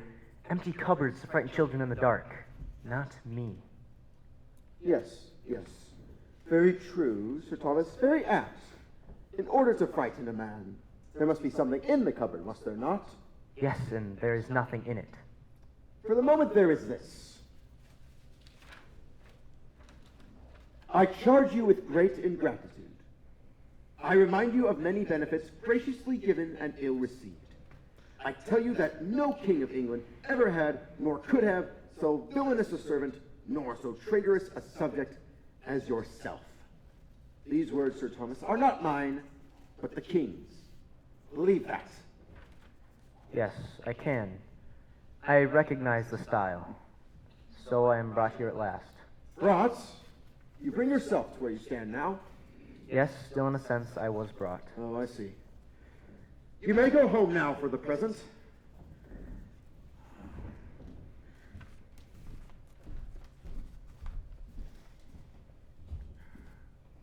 I don't like him as well as I did. There's a man who raises the gale and won't come out of harbor. You still think you'll be able to frighten him? No, he's misusing his intelligence. What will you do then? Oh, be quiet, Rich. We'll do what's necessary. The king is a man of conscience, and he either wants Sir Thomas More to bless his marriage, or Sir Thomas More destroyed. Either will do. They seem odd alternatives, Secretary. That's because you are not a man of conscience. When a king destroys a man, it is proof to the king that it must have been a bad man. The sort of man that a man of conscience ought to destroy. And, of course, a bad man's blessing is not worth having. So either will do. I see. Oh, there's no going back, Rich. I find we have made ourselves the keepers of his conscience. And it's ravenous.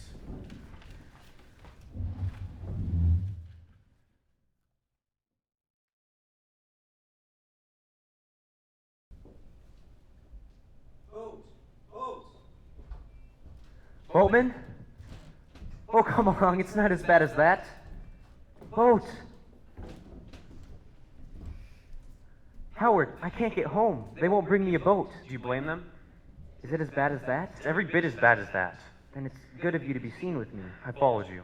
Were you followed? Probably. So listen to what I have to say. You're behaving like a fool.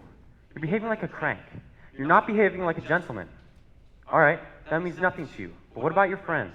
What about them? Found it, you're dangerous to know. Then don't know me. There's something further. There's a policy with regards to you. The king is using me in it. That's clever. That's Cromwell. You're between the upper and nether millstones, then. I am. Howard, you must cease to know me. But I do know you. I wish I didn't, but I do. I mean as a friend. You are my friend.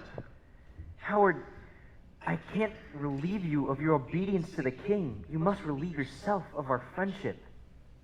No one's safe now. And you have a son. You might as well advise a man to change the color of his hair. I'm fond of you, and there it is. You're fond of me, and there it is.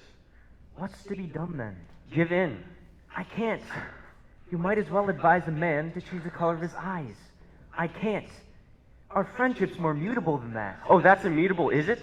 The one fixed point in a world of changing friendships is that Thomas More will not give in. For me, it has to be. For that's myself. Affection goes in deep in me as you, I think. But only God is love right through. And that's myself. And who are you? Confound it, man. It's disproportionate. We're supposed to be the arrogant ones, the proud, splenetic ones. And we've all given in. Why must you stand out? You'll break my heart. We'll do it now.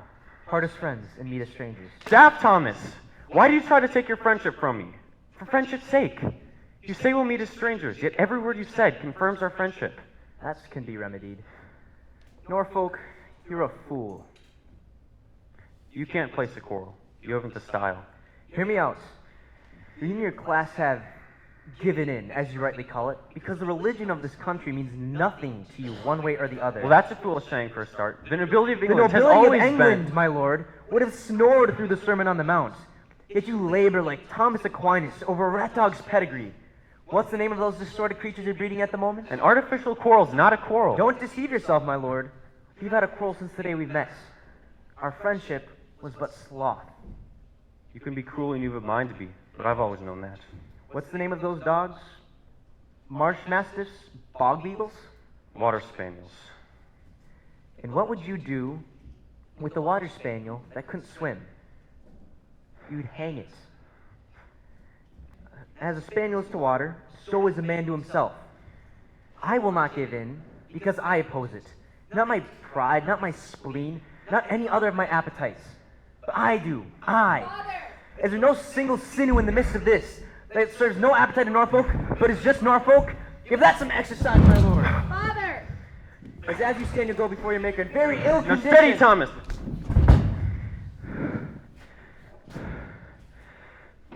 Father, what was that? That was Norfolk. Sir, do you know? Have you told him?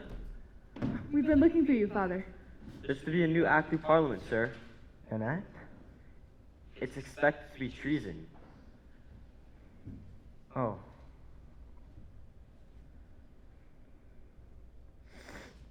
What is the oath? It's about the marriage. No. What is the wording of the oath? Tell me. We don't need to know the wording. We will know what it'll mean. It will mean what the words say. An oath is made of words. We will either be able to take it or avoid it. Have we a copy of the bill? There's one coming out from the city. Good, then let's get home and read it. Father, he tried to hit you. I spoke slightingly of water spaniels. Now listen, Will, and Margaret, you know I know you well. You listen too. God made angels to show him splendor. He made animals for their innocence and plants for their simplicity. And he made man to serve him wittily in the great tangle of his mind. Now, if he suffers us to fall to such a case that there is no escaping, then we may stand to our tackle as best we can. And yes, Will, then we may clamor like champions, if we the spittle for it. No doubt it delights God to see splendor where he only looked for complexity. And it's God's part, not our own, to bring ourselves to that extremity. Our natural business lies in escaping. So let's get home and read the bill.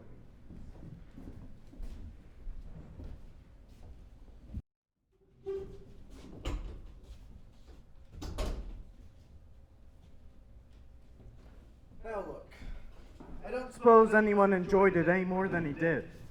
Well, not much more. Jailer. The pay scale being what it is, they have to take a rather common type of man into the prison service, but it's a job. A bit nearer the knuckle than most, perhaps, but it's a job like any other job. They'd let him out if they could, but for various reasons, they can't. I'd let him out if I could, but I can't. Well, not without taking up residence in there myself, and he's already in there, so what'd be the point? You know the old adage, better a live rat than a dead lion, and that's about it.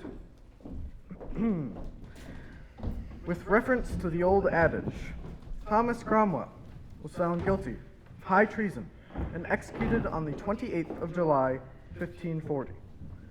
Norfolk was found guilty of high treason and should have been executed on the 27th January, 1547.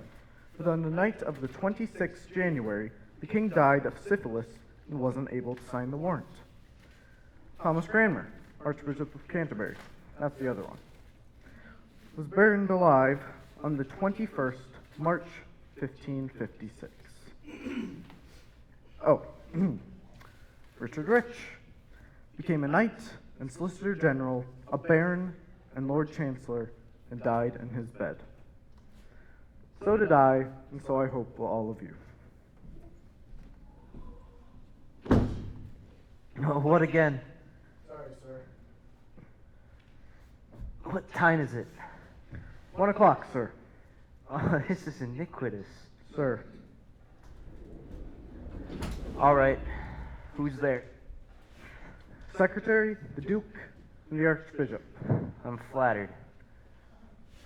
A seat for the prisoner.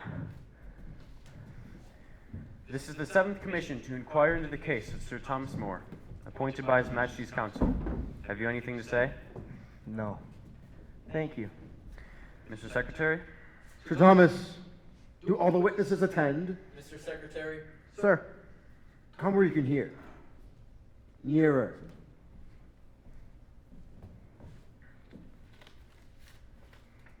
Sir Thomas, have you seen this document before?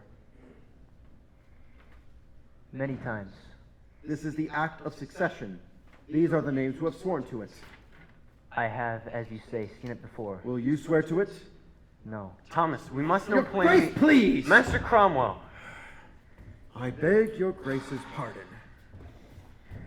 Thomas, we must know plainly whether you recognize the offspring of Queen Anne as heirs to His Majesty. The king in Parliament tells me that they are. Of course I recognize them. Will you swear that you do? Yes. Then why won't you swear to the Act? Because there is more than that in the Act. Is that it? Yes. Then we must find out what is in the Act that he objects to. Brilliant. Your Grace, may I try? Certainly. I have no pretense to be an expert in police work. Sir Thomas, it states in the preamble that the king's former marriage to Lady Catherine was unlawful, she being previously his brother's wife and the Pope having no authority to sanction it. Is that what you deny? Is that what you dispute? Is that what you're not sure of? Thomas, you insult the king and his council in the person of the Lord Archbishop? I insult no one. I will not take the oath, and I will not tell you why I will not. Then your reasons must be treasonable. Not must be, may be. It's a fair assumption. The law requires more than an assumption. The law requires a fact. I cannot judge your legal standing in the case, but until I know the ground of your objectives, I can only guess your spiritual standing too. If you're willing to guess at that, Your Grace, it should be a small matter to guess my objections. You have objections to the act? Well, we know that, Cromwell. You don't. All you know is that I will not swear to the act. From sheer delight to give you trouble, it might be. Is it material why you won't? It's most material. For refusing to swear, my goods are forfeit, and I'm condemned to life imprisonment. You cannot lawfully harm me further. But if you were right in assuming I had reasons for refusing, and right again in assuming those reasons to be treasonable, the law would let you cut my head off. Oh, yes. Oh, well done, Sir Thomas. I've been trying to make that clear to His Grace for some time. Master Cromwell, I'm not a scholar, as Master Cromwell never tires of pointing out. And frankly, I don't know whether the marriage was lawful or not. But look at those names, Thomas. You know those men. Why can't you do what I did and come with us for fellowship? And when we stand before God, and you are sent to paradise for doing according to your conscience, and I am damned for not doing according to mine, will you come with me for fellowship? So those of us whose names are there are damned, Sir Thomas? I don't know, Your Grace. I have no window to look into another man's conscience. I condemn no one. Then the matter is capable of question. Certainly. But that you owe obedience to your king isn't capable of question. So weigh it out against a certainty and sign. Some people think the earth is flat. Others think it is round. It is a matter capable of question. If it is round, will the king's command flatten it? And if it were flat, would the king's command make it round? No, I will not sign. Then you have more regard to your own doubt than you do to his command. For myself, I have no doubt. No doubt of what? No doubt of my grounds for refusing. Grounds that I will tell to the king alone, and which you, Master Secretary, will not trick out of me. Thomas? Oh, gentlemen, can't I go to bed? You don't seem to appreciate the seriousness of your position. I defy anyone to live in that cell for a year and not appreciate the seriousness of his position. Yet the state has harsher punishments. You threaten like a dockside bully. How should I threaten? Like a minister of state, with justice. Oh, justice is what you're threatened with. And I'm not threatened. Master Secretary, I think the prisoner may retire as he requests, unless you, my lord. No, I see no purpose in prolonging the interview. And a good night, Thomas. Might I have one or two more books? You have books? Yes. I didn't know. He shouldn't have. May I see my family? No. Jailer, Sir. have you heard the prisoner speak of the king's divorce, the king's supremacy of the church, or the king's marriage? No, sir. Well, you will, of course, tell us if he does. Yes, sir. You will swear an oath to that effect. Certainly. Very well. Archbishop. Place your left hand on this and raise your right hand. Take your hat off. Now say, I swear by my immortal soul. I swear by my immortal soul to report truly anything told by Sir Thomas More against the king, the council, or the state of the realm. So help me God. Amen. And there's 50 guineas in it if you do. Yes, sir. That's not to tempt you into perjury, my man. No, sir. 50 guineas isn't tempting. 50 guineas is alarming. If he'd left it at swearing, but 50, that's serious money. If it's worth that much, it's worth my neck presently. I want no part of it. They can sort out between themselves. I feel my deafness coming on. Rich, Yes, Secretary? tomorrow morning, remove the prisoner's books. Is that necessary? Norfolk! With regards this case, the king is becoming impatient. I, with you. I, with all of us. You know his impatience, how commodious it is. Mr. Secretary? Yes? Sir, Redvers Littlewent has retired. Hmm? His post is the General Attorney for Wales. His post is vacant. He said I might approach you. Oh, not now. He must admit, the alternatives are bad. While Moore's alive, the king's conscience breaks into fresh, stinking flowers every time he gets from bed. And if I bring about Moore's death, I plant my own, I think. There's no other good solution. He must submit.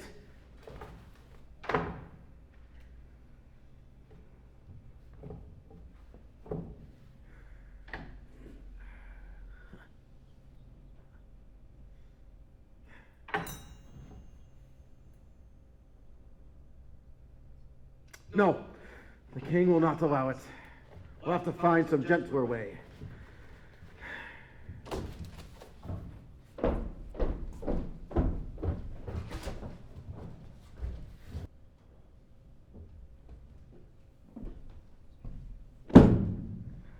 Wake up, Sir Thomas. Your family's here. Margaret, what's this? You can visit me? For heaven's sake, they'd not put you in here. No, sir. Just a visit. A short one. Jailer, let me out of this. Yes, sir, I'm allowed to let you out. Thank you. Thank you. Good morning. Good morning. Good morning, Will. Good morning, Alice. Husband, how do you do? As well as need be, Alice. Happier now. Will? This is an awful place. Except it's keeping me from you, my dears. It's not so bad. Remarkably like any other place. It drips. Yes, too near the river. We brought you some things. Oh. Some cheese, Cheese. and a custard, A custard. and some other things. And a bottle of wine. Is it good, Son Roper? I don't know, sir. Sir, come out. Take the oath and swear to the act. And come out. Is that why they let you come? Yes, Meg's under oath to persuade you. That was silly, Meg. How'd you come to do that? I wanted to. You want me to swear to the act of succession? God more regards the thoughts of the heart than the words of the mouth. Or so you've always told me. Yes. Then say the words of the oath, and in your heart think otherwise. What is an oath, then, but words that we say to God? It's very neat. You mean it isn't true? No, it's true. Then it's a poor argument to call it neat. See, when a man takes an oath, he's holding himself in his own hands, like water. If he opens his fingers, he needn't hope to find himself again. Some men aren't capable of this. I'd be loth to think your father one of them. So should I. There's something else that I've been Oh, thinking. Meg. In any state that was half good, you would have been raised up high, All right. not here for what you've done already. It's not your fault that the state is 3/4 bad. No. So if you elect to suffer for it, you elect yourself a hero. That's very neat, Meg, but look.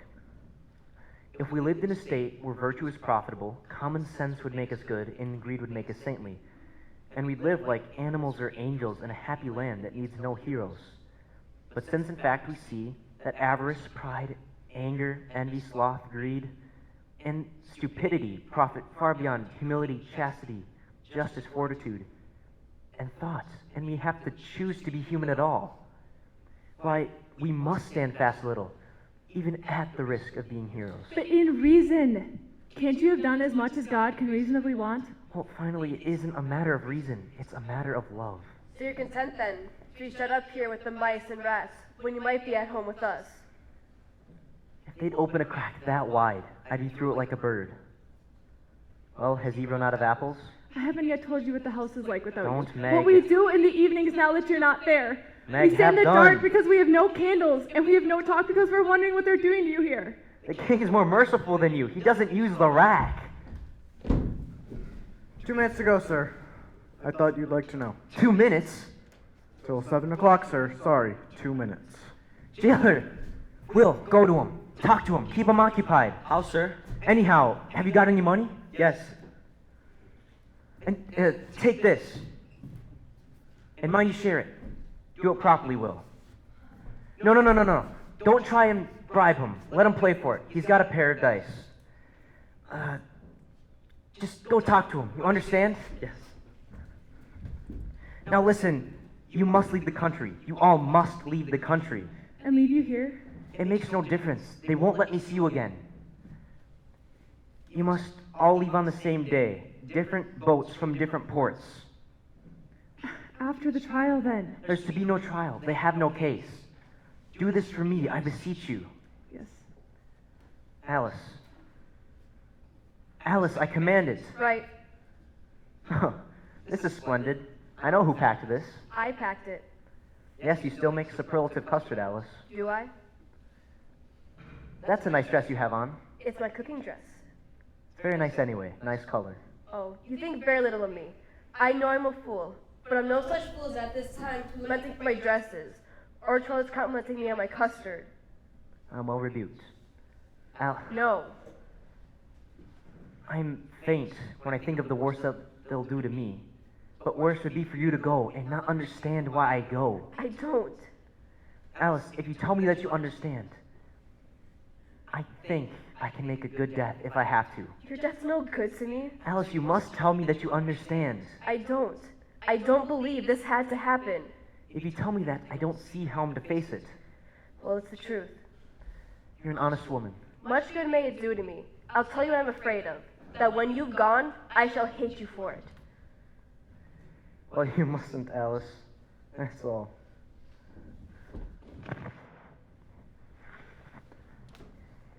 As for understanding, I understand you're the best man that I've ever known, or ever likely to. And if you're to go, well, heaven knows why, I suppose. The heavens my witness, heaven's kept deadly quiet about it. And if anyone wants my opinion of the king or the council, they've only to ask me for it. Why, it's a lion I married. A lion. It's no good, sir. I know what you're up to and it can't be done. Another Minuteman. Sorry, sir. Time's up. For pity's sake. Now, don't do that, sir. Sir Thomas, the ladies will have to go now. But you said 7 o'clock.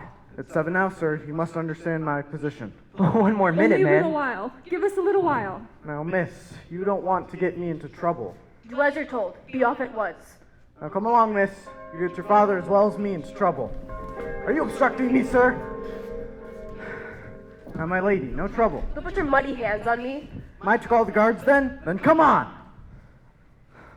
For heaven's sake, man, we're saying goodbye. You don't know what you're asking, sir. You don't know how you're watched. Filthy, stinking, gutter-bred turnkey. Call me what you like, ma'am. You've got to go. I'll see you suffer for this. You're doing your husband no good. Goodbye, my love. You must understand my position, sir. I'm just a plain, simple man trying to keep out of trouble. Sweet heavens, these plain, simple men.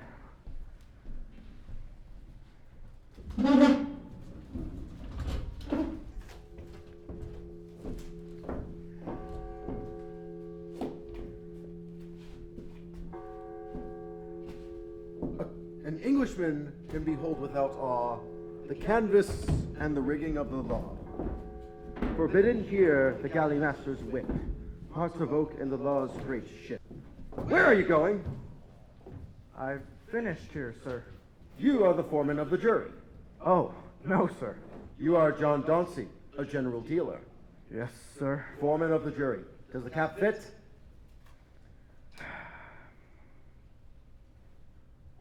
Yes, sir. So now we will apply the good sailor's art and fix these quicksands on the law's plain chart.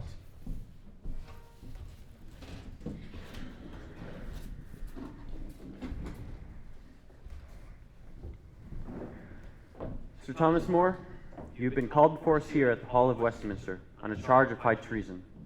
Nevertheless, and though you have heinously offended the King's Majesty, we hope that if you'll even now forthink and repent of your obstinate opinions, you may still taste his gracious pardon. I thank you, my lords.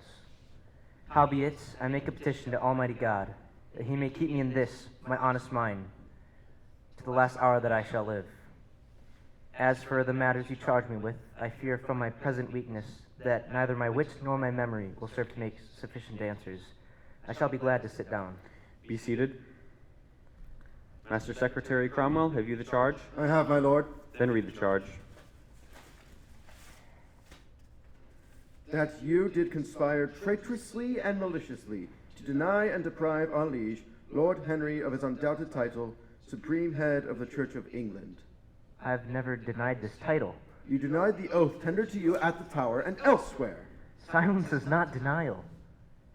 And for my silence, I'm condemned with imprisonment. Why have I been called again? On a charge of high treason, Sir Thomas. for which the penalty is not imprisonment. Death comes for us all.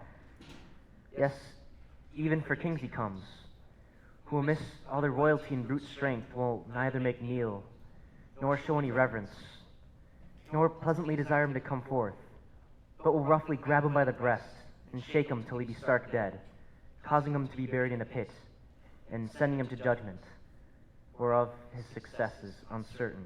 Treason enough here! The death of kings is not in question, Sir Thomas. Nor mine, I trust, until I'm proven guilty. Your life lies in your own hands, Thomas, as it always has. For our own deaths, my lord, yours and mine, dare we for shame enter the kingdom with ease, when our Lord himself entered with so much pain. Now, Sir Thomas, do you stand upon your silence? I do. But, gentlemen of the jury, there are many kinds of silence. Consider first the silence of a man when he is dead. Let us say we go into the room where he is lying, and let's say it is the dead of night. There's nothing like darkness for sharpening the senses. We go inside, and what do we hear? Nothing. What does it betoken, this silence? Nothing. This is silence pure and simple. But consider another case. Suppose I were to draw a dagger from my sleeve and make to kill the prisoner with it. And let us consider if the lordships, instead of crying out for me to stop, or crying out for help to stop me, they maintain their silence. That would betoken. That would betoken a willingness that I should do it. And therefore, they would be guilty with me. So silence can, according to the circumstances, speak. Consider now the prisoner's silence. The oath was put to good and faithful subjects up and down the country, and they considered the king's title to be just and good. But yet, when it came to the prisoner, he refused. But he calls this silence. But is there a person in this court, nay, is there a person in this country who does not know Sir Thomas More's opinion of the title? Of course not. But how can that be? This is because the silence betokened. Nay, it was not a silence at all, but a most eloquent denial. Not so, Master Secretary. The maxim of the law is qui tacet constituere. The maxim of the law is silence gives consent. If you wish to construe what my silence betokened, you must first construe that I consented, not that I denied. Is that what the world construes from it? Nay, is that what you wish for the world to construe from it? The world must construe according to its wits. The court must construe according to the law. I put it to the court that the prisoner is perverting the law, making smoky what should be a clear light for the court to discover his wrongdoing. The law is not a light for you or any man to walk by, nor is it an instrument of any kind. The law is a causeway, upon which, so long as he keeps to it, a man may walk freely. In matters of conscience... The conscience. The word is unfamiliar to you? By God, too familiar! I'm very used to hearing it from the mouths of criminals. I am used to bad men misusing the name of God, yet God exists. In matters of conscience, a loyal subject is more bounden to be loyal to his conscience than any other thing. And so provide a noble motive for his frivolous self-conceit. Not so, Master Cromwell. Very impure necessity for respect of my own soul. Your own self, you mean? Yes, the man's soul is his self. A miserable thing, whatever you call it. That lives like a bat in a Sunday school. A pure, incessant pedagogue about your own salvation, but nothing to say of your place under the state, under the king, in a great native country. Is it my place to say good to a state sickness?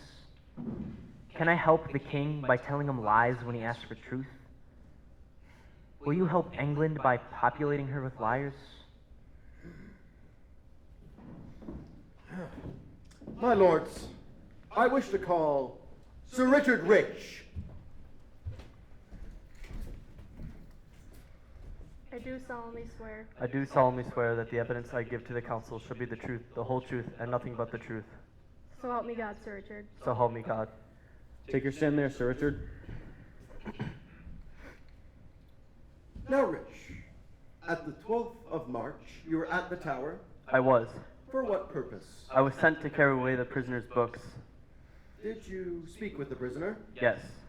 Did you speak with him concerning the king's title? Yes. What did he say? I said, supposing there was an act of parliament to say that I, Richard Rich, were to become king, would not you, Master Moore, take me for king? That I would, he said, for then you would be king. Yes. Then he said, The prisoner? Yes, my lord. But I will put you a higher case, he said. How if there were an act of parliament to say that God should not be God? This is true, and then you Silence. said... Continue. Then I said, but I will put you a middle case. Parliament has made our king head of the church. Why will you not accept him? Well, Then he said, Parliament has no power to do it. repeat the prisoner's words. Parliament has no competence, or words to that effect. He denied the title. He did. In good faith, Rich, I'm sorrier for your own perjury than my own peril. Do you deny this? Yes, my lords. If I were a man who heeded not on the taking of an oath, you know well I need not be here. Now I will take an oath.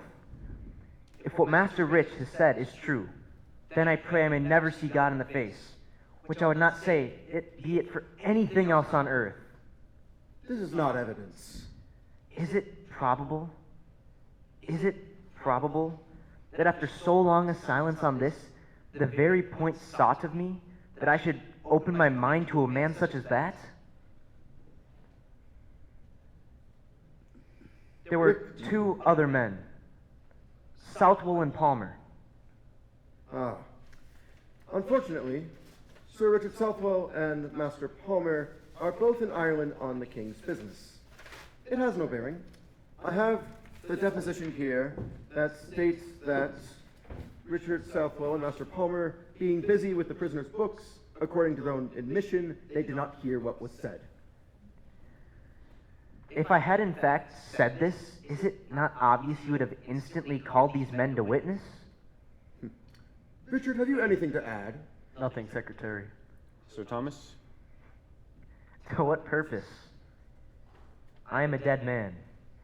You have your desire of me. What you have hunted me for is not my actions, but the thoughts of my heart. It is a long road you have opened. For first men will disclaim their hearts, and presently men will have no hearts. God help the people whose statesmen walk your road. The witness may withdraw. Wait, I have one question for the witness. That chain of office you are wearing, may I see it? The Red Dragon. What's this? Master Richard Rich has been appointed Attorney General for Wales. For Wales? For heaven's sake, Rich, it profits a man nothing to give his soul for the whole world, but for Wales? Now, if I may ask the court's indulgence, Sir Thomas, I'm here to tell you that even now... No, it cannot be. The case rests. My lord, The jury will retire and consider the evidence. given the evidence, I don't think it's necessary for the jury to retire. Is it necessary? No, sir. Then is the prisoner guilty or not guilty? Guilty, my lord. Prisoner at the bar, you've been found guilty of the charge of high treason. The sentence of the court is... My lord, when I was practicing law, the manner was to ask the prisoner, before pronouncing the sentence, if he had anything to say. Have you anything to say? Yes.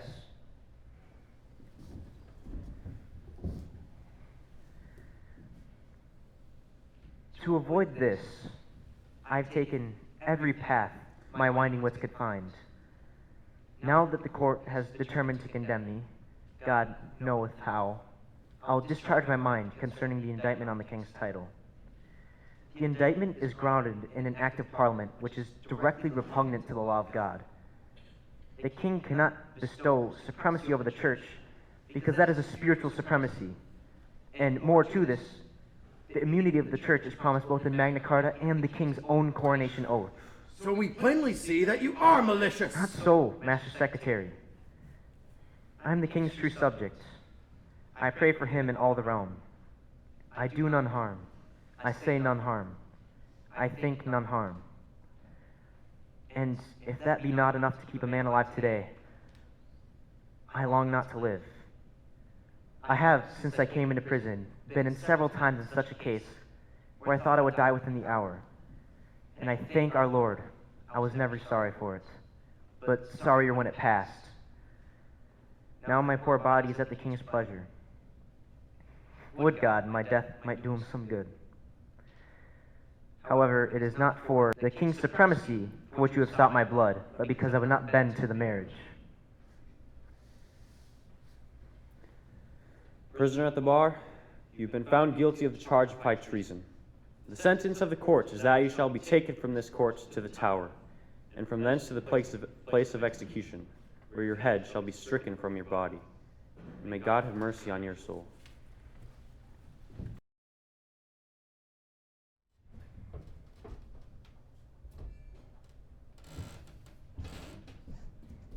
I can come no further, Thomas.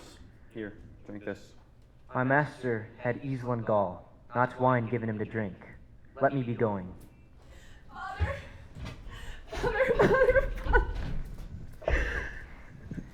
Have patience, Meg. Trouble not thyself.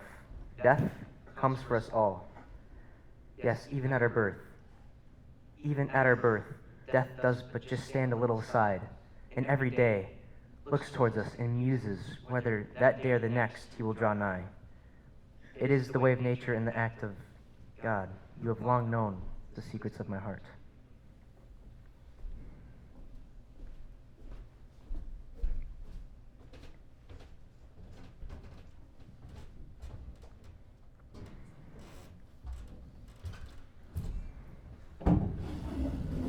Be not afraid of your office, my friends. You send me to God. He will not refuse one so blithe to go to him.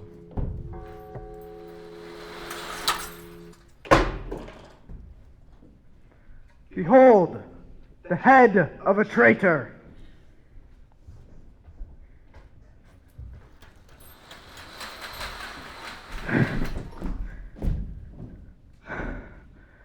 I'm breathing.